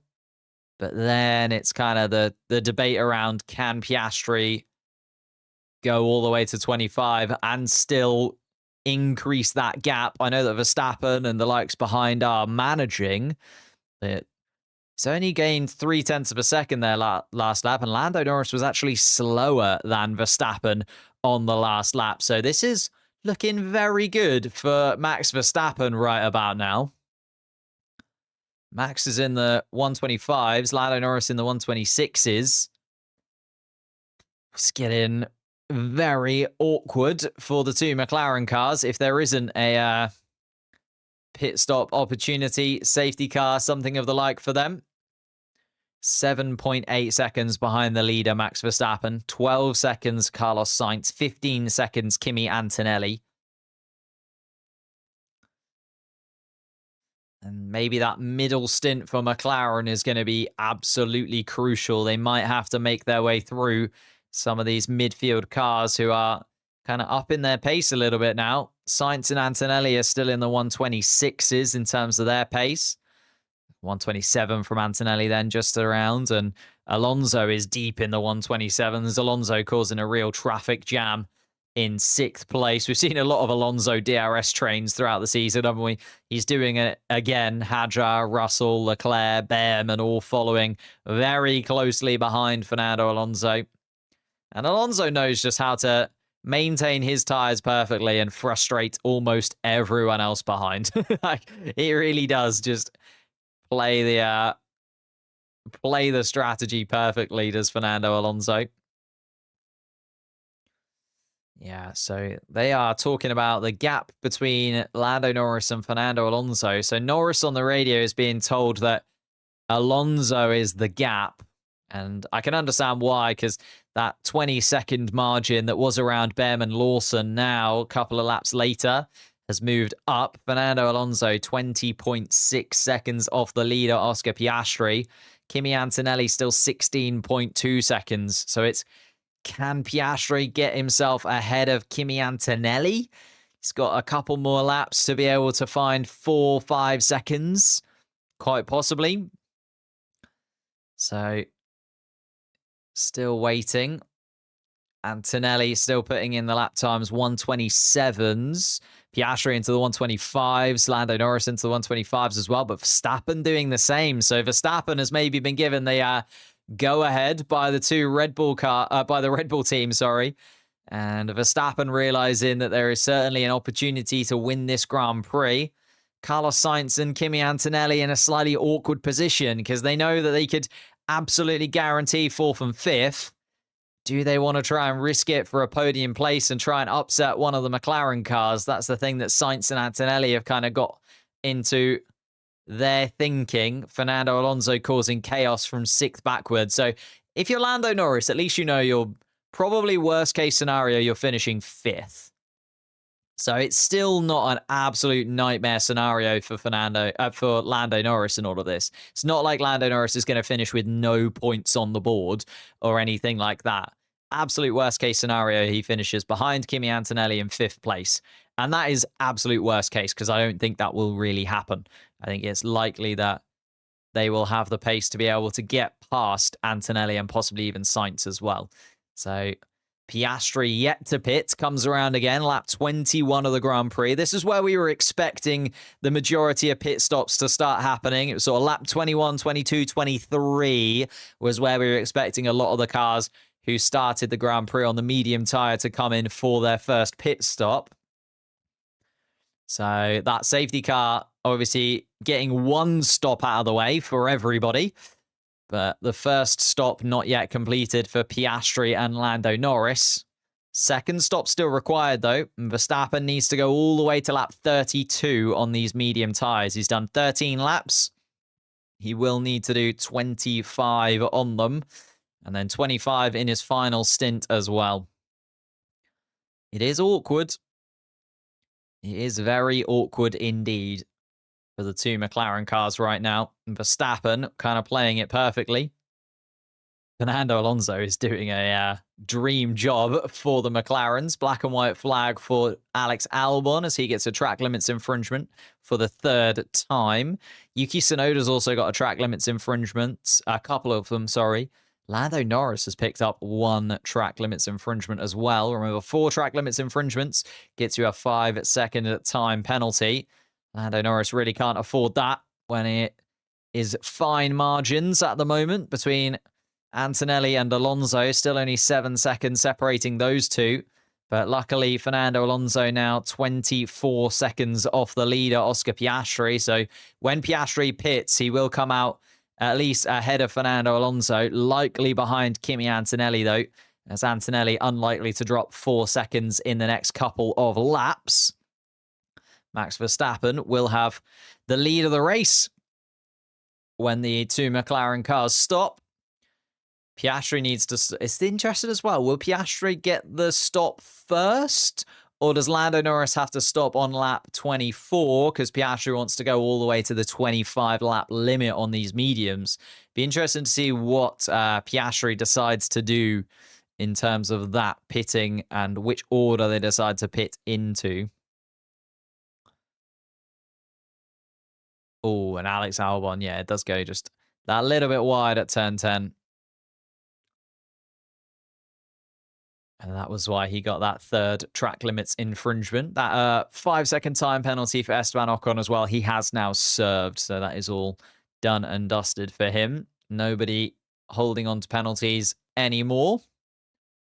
And the McLaren guys standing in the garage still as Piastri comes past the start-finish line.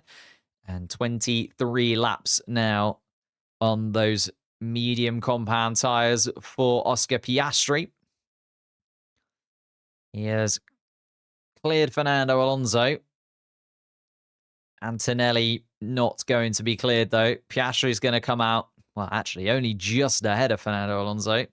Lando Norris needs to just be a little bit careful here, because if it is a slow stop, and Lando Norris finds himself behind Fernando Alonso and in a real muddle of cars, it could be a pretty horrible fight for him.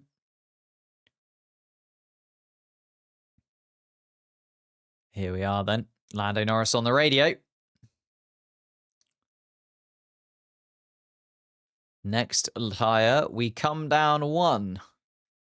And Lando Norris saying he is struggling now to get the pace inside of that car. He is 4 seconds adrift of Piastri. He's had to really drop off the back of Oscar to close in that gap. And interesting that Oscar kind of is where he is, hasn't tried to slow down Norris in any way. I suppose Piastri's got to make sure he's at least 25, 26 seconds ahead of Fernando Alonso. So Piastri's got to still go hell for leather. Gives Lando Norris a little bit more room to run into, I guess. Verstappen has held on to the back of these two McLarens surprisingly well, considering, like, I know that his tyres are only 7 laps older. Sorry, the McLaren cars are only 7 laps older, but Verstappen's still doing some very solid lap times, considering he has got to hold on to those tyres for 25 laps. Then Carlos Sainz sort of in the 126.6s that time around. Antonelli, 126.7. So Antonelli trying to close into the back of the Williams cars. But again, I think knowing that the final stint is going to be the real stint that counts. So a lot of the midfield cars sort of settling in and not doing too much. Well, everyone behind Fernando Alonso not doing anything at all. It is like a real Monaco-style train behind Fernando Alonso. Just holding up the rest of the field. Piastri on the radio. Box is going to be Oscar Piastri, our race leader, into the pits at the end of lap 24 of this Grand Prix. Makes sense because they need to also pit Lando Norris within these first 25 laps. I don't imagine they're going to double stack the two McLarens. And Piastri sweeps in, coming turn 16. Are they going to double stack? No, Lando Norris continues on. We'll do the full 25 lap stint on these medium tyres. And Piastri is into the pits then. Needs to be a solid stop. It's not amazing, but it's good enough. It's a 3.1 second stop from Oscar Piastri. And let's see, Carlos Sainz and Kimi Antonelli. There they are. Oscar Piastri still not out of the pits yet. And there comes Piastri into view. Fernando Alonso also coming around turn 16. And Piastri has got a good little gap to Fernando Alonso. And this is where Fernando Alonso versus Lando Norris might be an interesting one. Lando Norris needs an absolute god of a lap here then, because Piastri was only just ahead of Fernando. What is the gap between Piastri and Alonso? 1.3 seconds. This is going to be tight for Lando Norris. I'm a little bit worried for him, if I'm honest, because if he does get stuck behind Alonso and Hadjar and Russell, I know it will only be for a few laps, but it could be for some substantial laps in terms of his race pace and in terms of the gap that he will have to Piastri and Verstappen ahead of him. Again, I know a third place finish for Lando Norris is good enough, though, but it's then when Carlos Sainz and Kimi Antonelli are in the mix. Could get a little bit awkward. Here comes Lando Norris into the pits then. Let's see where everybody else is. Verstappen comes around turn 16, and Verstappen is your new race leader. Carlos Sainz is just making his way down towards turn 16 as well. Kimi Antonelli behind him in the Mercedes car. And it's a very nice stop from Lando Norris. 2.2 second stop for Lando Norris. Almost a second quicker than the stop Piastri had. There goes Antonelli and Sainz, as we saw before. Here comes Oscar Piastri, who is also going to be ahead of his teammate comfortably. The main man is Fernando Alonso, and Lando Norris is out just ahead of Fernando Alonso. They needed an absolute top stop from that team, and if Fernando Alonso would have been any closer, Lando Norris would have been in real trouble. But Lando Norris does get out of the pits. He is ahead of Fernando Alonso, and Alonso now behind Lando Norris. We'll have DRS, but a lot of laps completed on those medium tyres. Wow. That was like perfect from McLaren, it has to be said. If McLaren had got those lap time or those pit stop times the other way around, so if McLaren has given Lando Norris a 3.1 second pit stop and Oscar Piastri a 2.2, I think Lando Norris could have come out literally right beside Fernando Alonso. But it was a perfect stop from the pit crew. And Lando Norris now escapes away from the clutches of the Spaniard and looks ahead to where Oscar Piastri is lapping ahead of him. Max Verstappen, a 125.4 from him. Let's look at the lap time from Oscar Piastri as Sainz pits in a 126.7, a 126.5, and Oscar Piastri has just been in the fastest lap of the Grand Prix, a 124.945. And he needs to continue to put in those lap times, Oscar Piastri. It is the second stint for the two McLaren drivers. They've got a lot more leeway compared to the rest of the field. We know that Verstappen is going to pit on lap 32 of this Grand Prix, followed by everyone else other than the two McLarens as well. Everyone is going to stop basically the exact same time. I guess Esteban Ocon also doesn't have to stop then. And actually, Lance Stroll has come in for a second pit stop and dropped backwards a little bit. Piastri saying everyone has to pit on lap 32. That is correct. It's a 5-second time penalty, actually, for Lance Stroll, which is maybe why he pitted. No, he pitted and got then a 5-second time penalty for speeding in the pit lane. So Lance Stroll in a bit of an awkward situation for himself there. Wouldn't want to be Lance Stroll at this very moment in time. And Kimi Antonelli within striking distance of Oscar Piastri, possibly. Piastri, I don't think will... maybe he has to go for the overtake. Carlos Sainz and Kimi Antonelli are going to pit in 5 laps' time, but does Piastri want to sit there for 5 laps? And Oscar Piastri being told on the radio they can go to lap 49. They can go to lap 49, can Oscar Piastri. Lando Norris can go to lap 50 on those tyres if needs be, but they do need to pit again. So everybody needs to stop at least one more time. It's just that the two McLaren cars have stopped most recently. Antonelli, Sainz and Verstappen have completed 20 laps on those tyres ahead of Piastri. Piastri, though, catching the back of Kimi Antonelli pretty quickly. It was another 124.9 from Oscar Piastri as he is chasing down the Italian driver. He's going to be within DRS range fairly soon, but then he needs to just be a little bit careful about that tyre degradation. I know that he's got the opportunity to pit whenever he likes, but he doesn't want to burn through those tyres so that he can't put in these kind of flying laps later on in the stint, because he's going to have to pit a lot later than the rest of the pack. Piastri and Norris 17 seconds and 22 seconds behind Verstappen. Verstappen, though, knows he doesn't really have to worry about anyone else because everyone else is going to have to pit exactly the same time Verstappen does. So we can look at this gap between Verstappen and Alonso and say, well, it's 25 seconds. It's right on the fringe. But actually, Verstappen knows that when he pits, Alonso's pitting. So it is going to drop.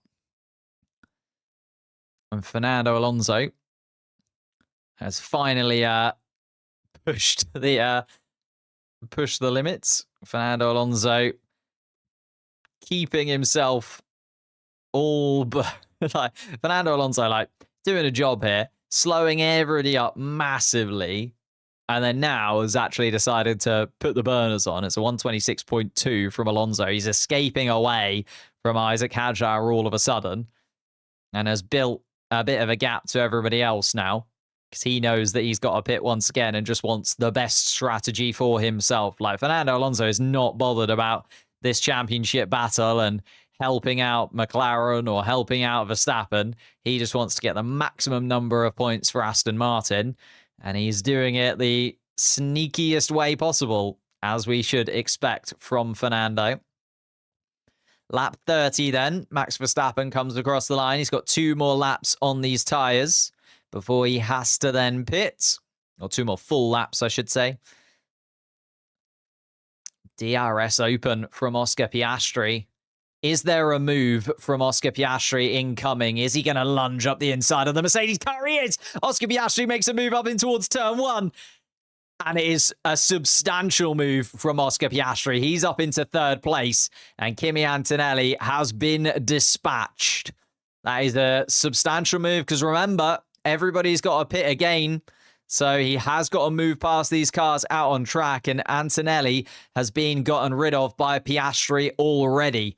Next up is Carlos Sainz on the list of drivers, a couple of seconds up the road. Lando Norris, though, is still 2.3 seconds behind. Lando Norris gets his second track limits warning as well. And it was a sweet move from Oscar Piastri. No hesitation from the Australian at all. Up the inside of turn one. Kimi Antonelli doesn't put up too much of a fight. And he is there. Charles Leclerc on the radio. Check every lap George's line into turn 10 entry. I'm sure he is out. So Charles Leclerc not very happy with the line that George Russell is taking through turn 10. There's just no overtaking opportunities unless you're on that substantial tyre difference. Is there? Everyone in the midfield locked behind Fernando Alonso for so long, and Russell and Leclerc just stuck in 8th and 9th place. Not really where they've been used to racing in their Formula One careers. Well, I suppose George Russell towards the beginning would have been very happy with an 8th or 9th place, but not nowadays. 10th place for Ollie Behrman, looking like a point to Haas as well. And Fernando Alonso has indeed played the game perfectly. He's now 3 seconds ahead of Isaac Hadjar, knowing that everybody's going to have to pit. So he's just given himself a little bit of a margin, because if that pit stop goes a little bit slow or isn't quite perfect, the Aston Martin team will still be in a very solid position. And Hadjar, Russell, Leclerc trying to escape away from them as well. Now we've got Lando Norris behind Kimi Antonelli. But we know Antonelli's got a pit next lap anyway. So is Norris even going to bother? Same with Oscar Piastri, just behind Carlos Sainz at the moment. Knows that Carlos Sainz is going to pit in a lap's time. Everybody else is very predictable to the McLarens at this point. Everyone has to pit on lap 32 of this Grand Prix. And then we run into the final 25 lap stints for everybody else. Max Verstappen, box a box. Of course, starts lap 32. Oscar Piastri, DRS to Carlos Sainz. Is he going to go for it? Is Lando Norris going to go for a move on Kimi Antonelli? Both of the McLaren cars coming down the pit straight beside their rivals. Antonelli actually moves a little bit to the inside to cover off Lando Norris. And Norris is not close enough to Antonelli to get the move done. So Norris is just a little bit too far back from Antonelli. And he just didn't do the lunge like Piastri, didn't want to risk it. Piastri has to take those risks where Lando Norris doesn't. So Norris now sitting in 5th spot. Antonelli ahead of him. Piastri is in 3rd. Carlos Sainz 2nd. Max Verstappen will be leading this Grand Prix. Max Verstappen is going to come out behind Lando Norris, though. The gap to Lando Norris, 22.5 seconds. So Verstappen will pit and come out ahead of Fernando Alonso still, though. That was the real gap they had to keep an eye on down at Red Bull, because Fernando Alonso deciding he was going to turn up with some lap times all of a sudden.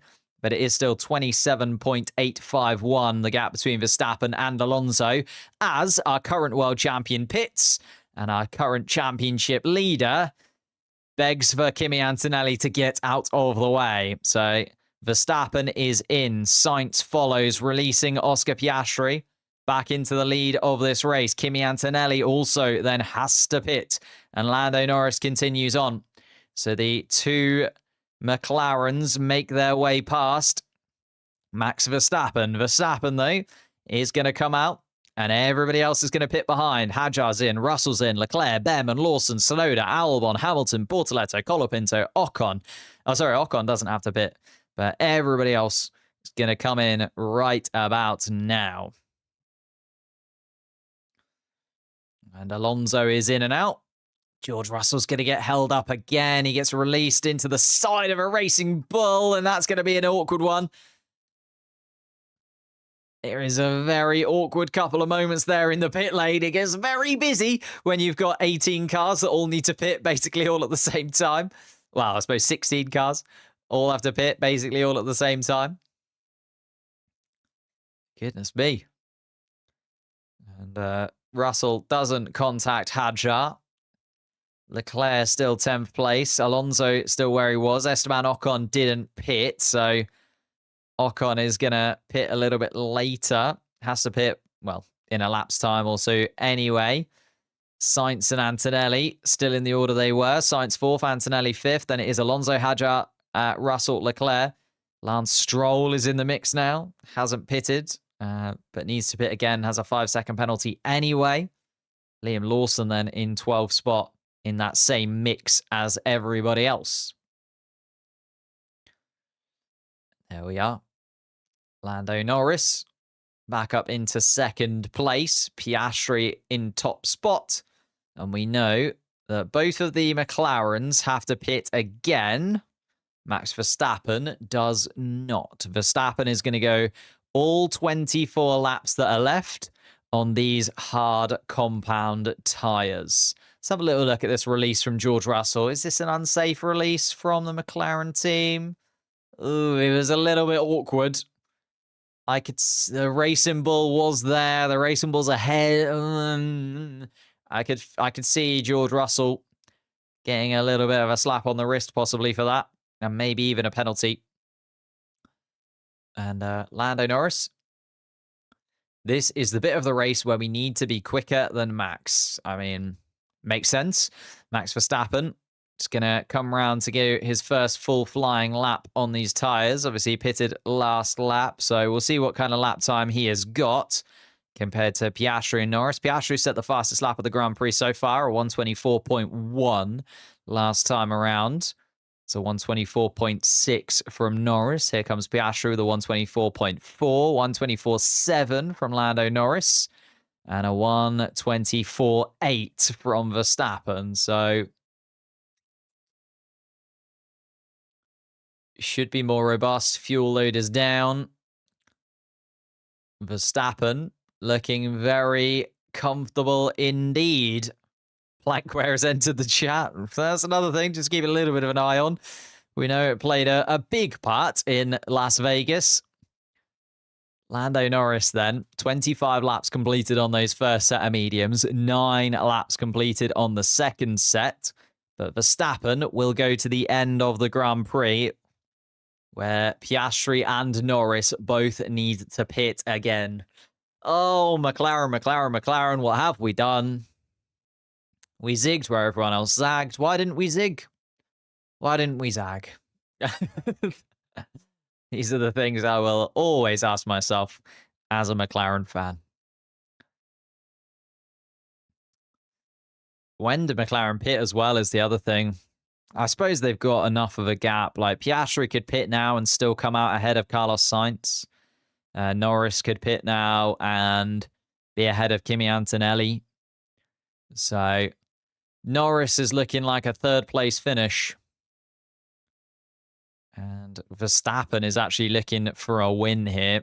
We'll wait until the McLaren's pit, and then I'll show you what the championship will look like going into Abu Dhabi. But it is certainly not what Lando Norris would have been hoping for an hour or so ago, when we were going into the 5 red lights of this Grand Prix. Oh, and Ollie Behrman actually stalled the car. He's run over something, I think. And Ollie Behrman stopped in the pit lane, and that's why Ollie Behrman has dropped to 18th. I did wonder why he wasn't in the point-scoring places anymore. That's allowed Liam Lawson, actually, the opportunity to jump up into 10th, and Behrman smashes the wheel in front of him in frustration. He knows that has completely and utterly ruined his afternoon. He's now behind Esteban Ocon, who has pitted 3 times. Oscar will pit on lap 50. He pitted on lap 24, didn't he, Oscar? So he's done 11 laps since. So, yeah, around, well, lap 49. Oscar Piastri might pit. Just depends on the preference of tyre, really. Need to weigh up what the best idea is. Trying to get a safety car or just beating him on pace. Best pace to target, -1. So Piastri has been given the go-ahead to start and push. It's 1:24.5 from Piastri. He's got an 8.7 second gap to Verstappen. He knows that he's got to pit again, though. He's going to have to make up a second a lap. at the end of the Grand Prix if he does want to do it. And Lando Norris, he's gone off. Check the car. Could be damaged, says Lando Norris. He's lost a second, actually, there. I didn't realize, yeah, Lando Norris, a 125.7, so actually lost a second to Max Verstappen last lap. And Max Verstappen on the harder compound tyre is actually closing in on the back of Lando Norris. 2.2 seconds now, the gap between Verstappen and Norris. Is Verstappen maybe trying to push... Is Norris, sorry, maybe trying to push Verstappen backwards with that opportunity? Because now putting Verstappen in some dirty air, the 2-second gap between the two of them. They know that Sainz and Antonelli are way too far behind to really make any kind of problem. Now, Sainz and Antonelli were causing issues in that middle stint, but as soon as they pitted in front of them, the pace of the McLarens has come back. And Lando Norris, give it a little bit in the high speed to help in the low speed. So temperatures being a little bit off kilter inside of the McLaren car of Lando Norris right now. Goodness me. Let's see a replay of Lando Norris making a mistake then. What happened here? Turn 14. Just carries a little bit too much. Oh, and then, yeah, big snap, actually, of oversteer from Lando Norris. I don't know if he dipped a tyre in the gravel, but certainly looked like it. Shouldn't damage his car too much. It's not a substantial, recovery job for Lando Norris, but did lose some time and now has Max Verstappen in his wing mirrors. Max Verstappen won't pit again, though. That's the problem that Lando Norris has got. Norris needs to stop at least one more time. George Russell now hunting down the back of Isaac Hadjar. Piastri was talking about the possibility of a safety car and what that might mean. Alonso, Hadjar, and Russell having a little tussle could actually make a safety car more likely than you would think. Alonso, again, just a little bit of a train behind him. Did the entire first stint with the entire field of cars, other than the front four, or front five, sorry. And Alonso, once again, looking like he's just going to slam on the brakes and keep Isaac Hadjar at arm's length for the rest of the campaign. And we've got George Russell in 8th place, Charles Leclerc in 9th, and Lance Stroll actually running in 10th spot, although he has got a 5-second penalty and will have to pit again because those medium tyres he is on has already done 13 laps, and there's 18 laps left until the end. And unfortunately for Lance Stroll, those two numbers add up to something more than 25. Max Verstappen, 2 seconds off the back of Lando Norris. Norris now 7 seconds adrift from Piastri. Piastri has been perfect this weekend, it has to be said. It has been a beautiful weekend of racing from the Australian. Not over yet. Don't want to jinx myself, but he has been all but perfect. And Max Verstappen looking most likely to win it, though. As frustrating as that is for Piastri and Piastri fans, it is Max Verstappen who is likely to make up 10 points worth of ground to Lando Norris. Piastri only, 3 points in his favour. And Verstappen right there. Piastri really needs to win this Grand Prix. The problem that Piastri and Verstappen have is even if they come first and second and Lando Norris comes third, as we talked about at the top of the race, Lando Norris coming third, he should be fine with that. Lando Norris does not need to come anywhere higher than third place, and there's no one else anywhere close. Everybody else is all the way back in the distance. Carlos Sainz, the closest competitor in 4th place, is over 20 seconds adrift of Max Verstappen in 3rd. So still not good for Verstappen and Piastri in all of this, as Ollie Behrman picks up a 10-second time penalty.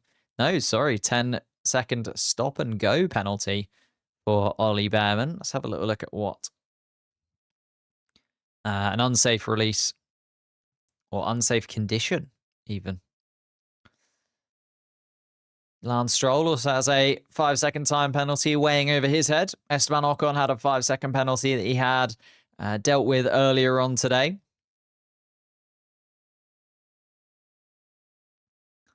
And Oscar Piastri coming past the start-finish line again. Here comes Lando Norris too. And I'll tell you what, Lando Norris is losing time to Max Verstappen behind him. So not looking very likely that Lando Norris is going to be anywhere close to Verstappen at the end of this race, as he's going to have to pit in front of him. Piastri on the radio.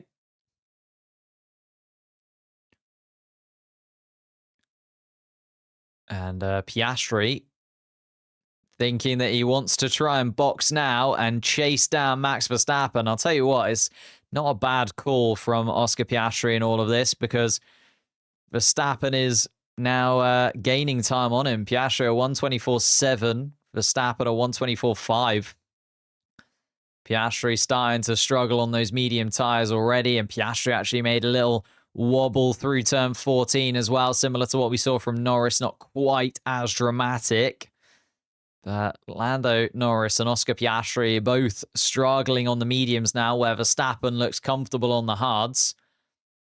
What do they do then? Is it a soft compound tyre for Oscar Piastri until the end of the race? Does he try and completely go off what Max Verstappen has done? The McLaren maybe ask Lando Norris to hold up Max Verstappen a touch? Is he going to do that when Oscar Piastri is the closest championship rival that he's got? These are the things in the minds of McLaren right now. Piastri, though, continues on for another lap. Lap 42 of 57 about to be completed for Piastri. Does he pit at the end of this one? Piastri, Norris, Verstappen still our top three. Carlos Sainz looking for a 4th place finish. Is a brilliant weekend from the Spaniard. And Piastri being asked to push and get closer to a 124. Piastri struggling. The problem is, like, still got 16 laps left to go. If he goes on to a set of soft compound tyres, will they last for 15 laps at the pace that Piastri wants to go? I mean, most likely they are going to be on lower fuel than they were at the start of the Grand Prix. We did see some cars on the soft compound tyre at the beginning of the race. They were obviously going to go for a slightly longer stint than 10 laps or so, but we have to wait and see. And, Isaac Hadjar and George Russell having a little battle with one another. In fact, Fernando Alonso has dropped down a couple of places. I mean, I appreciate that they're showing Piastri and Verstappen and so on, but we are also missing some overtakes. I didn't realize that Fernando Alonso has dropped down to 8th place in all of this. And Piastri pits. Piastri does indeed come in. The McLaren team are out. It is going to be soft compound tyres by the looks of things. They are onto his car. No, they are hard compound tyres onto Oscar Piastri's car. So Lando Norris now takes the lead of this race. Ollie Behrman is just coming down the start-finish line, but Behrman has pitted, so has gotten out of the way. So Piastri will likely come out in front of Carlos Sainz. Had more than enough of a gap. Did indeed. Verstappen on the radio. It's Oscar who's pitted early, and Oscar is looking to chase you down now. So Verstappen is being told the chase is on. Carlos Sainz is actually only 21 seconds behind Lando Norris and actually 24 seconds to Antonelli. The gap that Lando Norris had to the rest has completely disintegrated. And Lando Norris's pace has not been anywhere close to what I was expecting from him. Lando Norris might actually slot in behind Sainz and Antonelli towards the end of this race, which would be an absolute disaster. He'd then have to try and overtake them out on track. Of course, he would have much fresher tyres than the Williams and the Mercedes car, but it's just a little bit more awkward for Lando and something that he's probably didn't want to have to deal with. So Lando is not in a very good situation at all, as Verstappen has now also got DRS. So actually, Lando Norris giving Verstappen DRS and kind of helping him out a touch. Is Lando Norris hoping for a safety car? Is Lando Norris hoping for something different? I mean, Norris can go another 7 laps on these medium compound tyres. But Lando is continuing on. It's going to be very awkward indeed if you are a Lando Norris fan. It's not a very comfortable place to be in. It was a 1.8 second stop for Oscar Piastri. Now that I'm seeing the timing has come up, Piastri had a vitally quick stop. Got him a good chunk of time ahead of Carlos Sainz in that stop. And gives him lovely clean air to run into. Max Verstappen is 16.5 seconds ahead. So Piastri does need a second a lap on the Red Bull car and also the opportunity to be close enough to overtake. Piastri is running behind Verstappen in this race. Verstappen has the track advantage. Oh, and the tyres are coming out. It's going to be Lando Norris in. Box. Our championship leader gives way to the championship holder. Max Verstappen goes into the lead of this race once again. Lando comes into pit. And let's see, can McLaren do another good stop? Oh, it's a little bit slower than Piastri's, most certainly. It's a 2.7 second stop, though. 2.7 second stop for Lando Norris. Piastri goes by, and Piastri wasn't really the fight for Lando. Norris has fallen well adrift. But there goes Carlos Sainz, and here comes Kimi Antonelli. He is behind the two. I thought he might be. The lap times were not looking good enough from Lando Norris. And Norris has now got 13 laps to save this race. He needs to finish in third. A third place finish is fine. A fifth place finish is not good enough. Antonelli and Carlos Sainz ahead. And the problem is Carlos Sainz is going to be fighting for his life to hold on to a second podium finish is available to Carlos Sainz here this afternoon of the season. And almost certainly guaranteeing himself 9th place in the Drivers' Championship. Here comes Fernando Alonso. What's happened there with the Aston Martin? Oh, a pirouette. Fernando Alonso did a full spin. And that's where Hadjar and Russell got by. We didn't manage to see that. That was on lap 42 of the Grand Prix. And Russell and Hadjar also getting side by side with one another through turn one. And Russell pushed onto the gravel. Isaac Hadjar fighting with George Russell for position. Hadjar 6th, Russell 7th at the moment. Hadjar, though, 17 seconds adrift from Lando Norris, so it's not going to affect the drivers at the front of this after Fernando Alonso held up the pack for so long. It was a pirouette that cost him. Shall we have a little look at the championship then? I said I would have a look at it with you once we had those second pit stops from the McLaren cars. This is what it would look like. Lando Norris, 406. Max Verstappen would move into second place in the championship. He would be 10 points behind Lando Norris. And then another 4 points behind would be Oscar Piastri. So it'd only be 14 points between the top three going into the final race of the season. That's why it's so crucial that Norris bumps this 10 points up to 15. Like, he needs to get himself in that podium place. It is going to be so close between those three. George Russell will stay where he is. Antonelli is actually looking to jump ahead of Lewis Hamilton. And that's why Antonelli will be begging to hold on to that place ahead of Lando Norris, as Lando Norris, I think, has also made another mistake. He has a little wobble from Lando Norris, loses just a couple of tenths or so. Hamilton would drop down to 7th place. Carlos Sainz would jump up 15 points. A second podium finish for Carlos Sainz of the season would see him jump up to 64 points in the standings. And most certainly 5 points ahead of Isaac Hadjar, hold on to 9th place.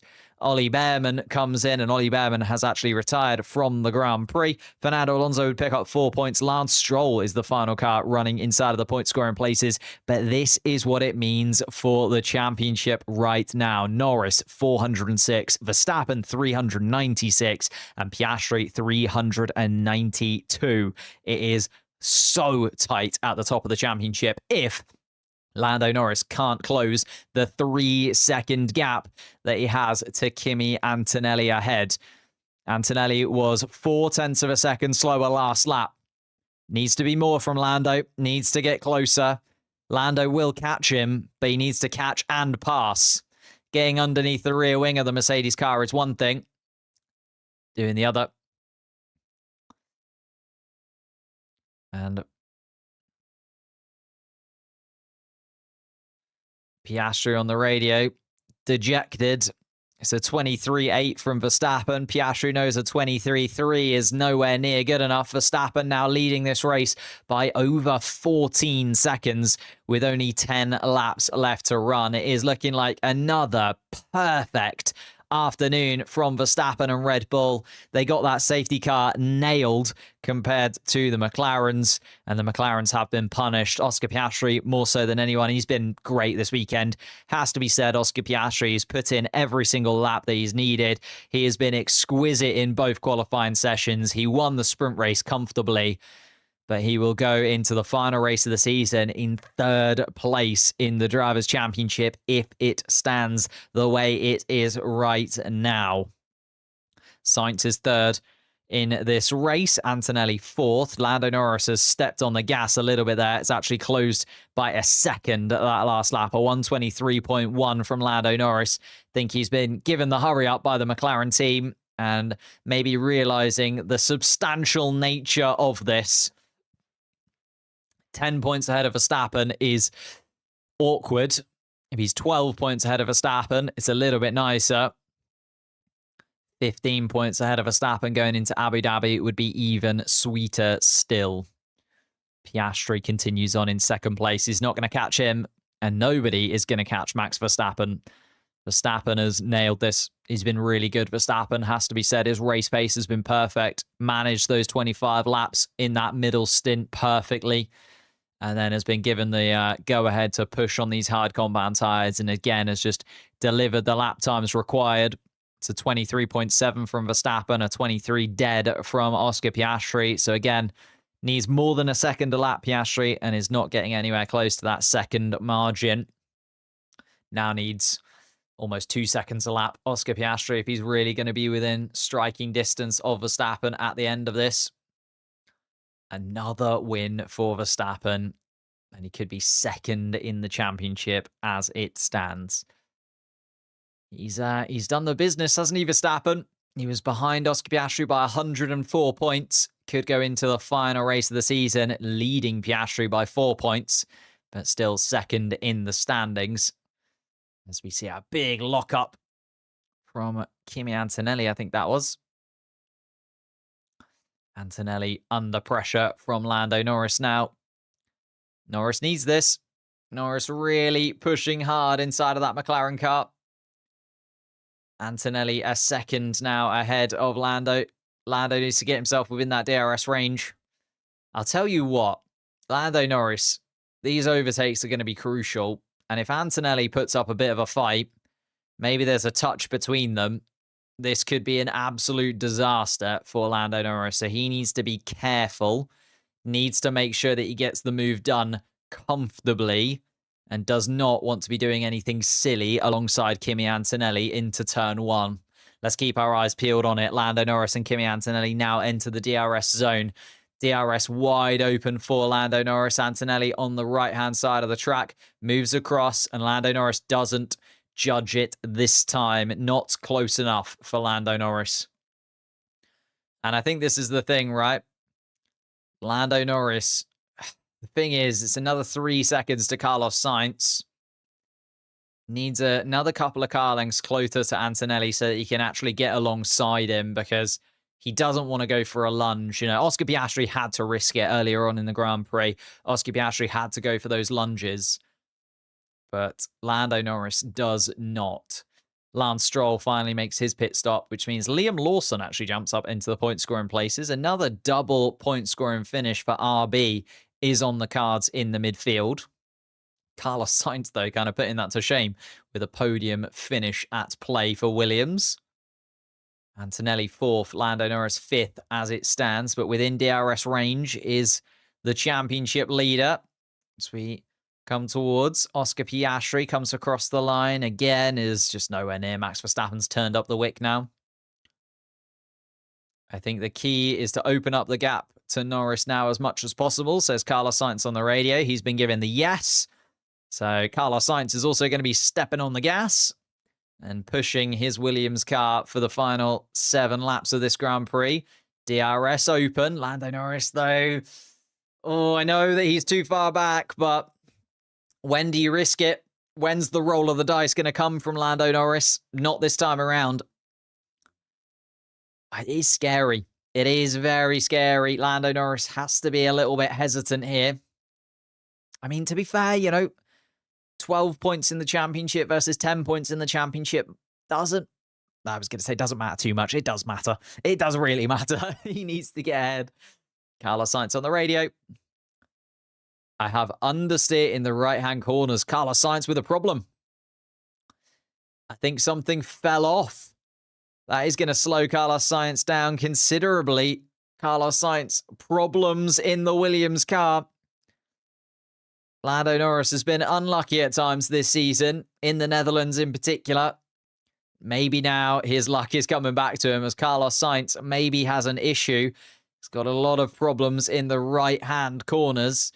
But Kimi Antonelli is also not making this easy. Lando Norris is closer than he has been in the last couple of laps. Round turn 16 they come. Surely this time has to be the time that Lando Norris goes for it. They're on the straight. Kimi Antonelli looks into his wing mirrors. He can see Lando Norris is closer than he's ever been before. The DRS comes open for the McLaren car. Has to have a look up the inside. Doesn't. Lando Norris. I just don't know if he's got the straight line speed in the McLaren, you know. That was as close as he has been coming out of turn 16, as we have seen. Potential damage to the floor on the front. So that is where Carlos Sainz is having problems turning right. It's got a little bit of damage to that Williams car. I'll tell you what could play against Lando Norris here. If Carlos Sainz has got enough damage that Kimi Antonelli starts to get DRS to the Williams car ahead. At the moment, Lando Norris the only car with DRS, and he still can't get by the Mercedes car. If Carlos Sainz has got, Kimi Antonelli's got DRS as well, he's got no hope of getting past the Mercedes machinery in front of him. Verstappen has disappeared off into the distance. I think Oscar Piastri has given up the ghost here. Piastri 12.2 seconds behind. Max Verstappen still just isn't able to get any closer to Verstappen. 2 tenths, 3 tenths, 4 tenths quicker every lap, but nowhere near anything close to the pace that he is required to get within striking distance of Verstappen, or even actually see Max Verstappen on the racetrack, to be honest. Lando Norris now behind Kimi Antonelli again, and doesn't have it again. Antonelli gets into turn 1 fairly comfortably. Lando Norris nowhere near alongside the Mercedes man. I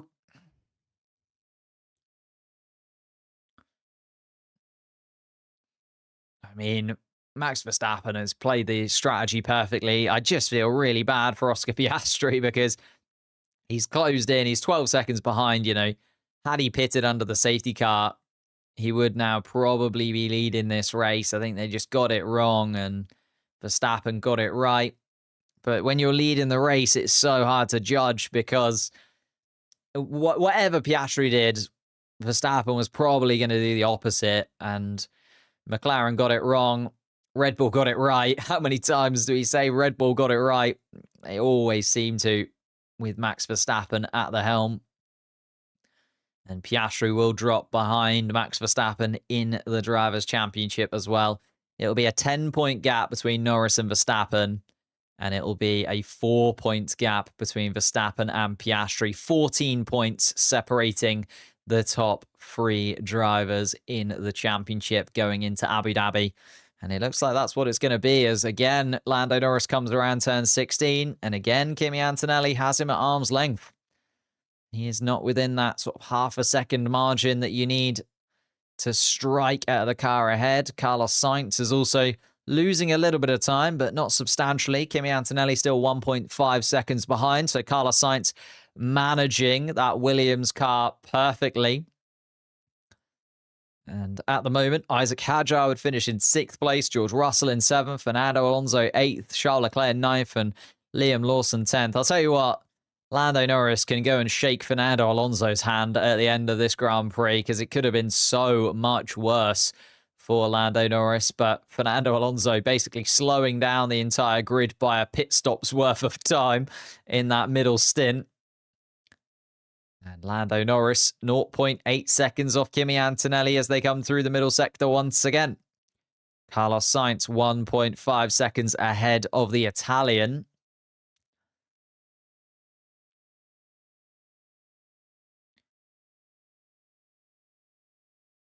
And Carlos Sainz, we've seen him actually do this in Singapore. Was it a couple of years ago, maybe? Where Carlos Sainz kind of kept Lando Norris within DRS to hold on to the victory there.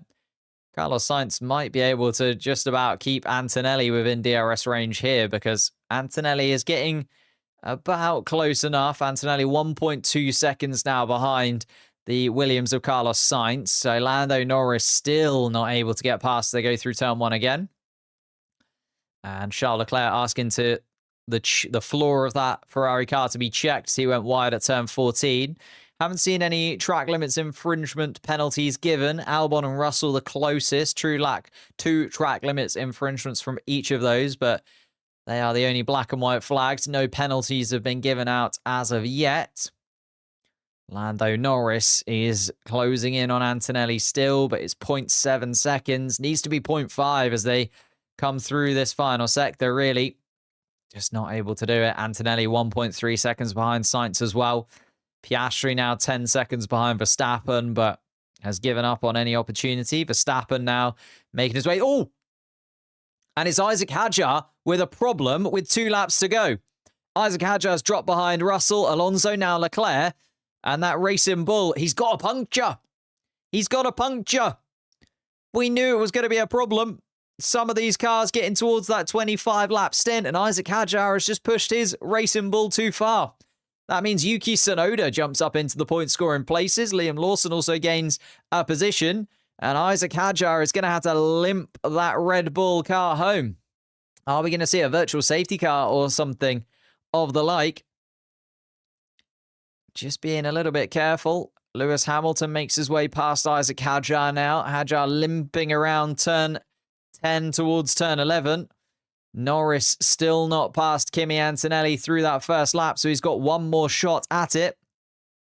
There's one more lap left to go. Max Verstappen just makes his way past a slow-moving Isaac Hadjar.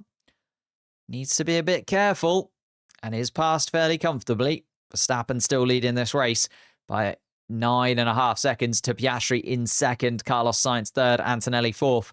Russell up to 6th now, Alonso 7th, Leclerc 8th, Lawson and Tsunoda up into the point-scoring places, gaining because of Behrman's slow pit stop. And Lando Norris is going to try and make a move on Antonelli, and does. Antonelli made a little mistake. Lando Norris opportunistic, and that could be huge. Lando Norris up into 14th place, and that will be 2 very precious points for Lando Norris.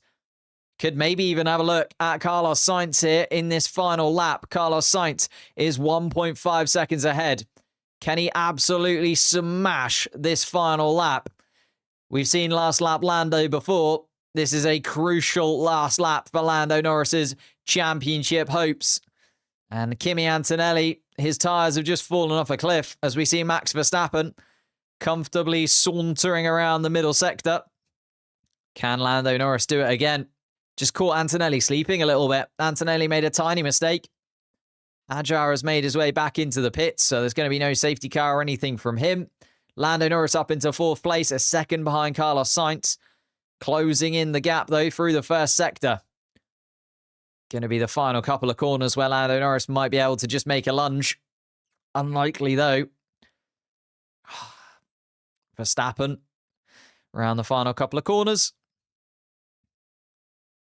And Kimi Antonelli possibly pulled over and let Norris through, he's saying. Verstappen celebrates another victory. 3 victories in a row now for Max Verstappen. Stunning from him. Lando Norris still behind Carlos Sainz. Oscar Piastri comes across the start-finish line to guarantee himself second.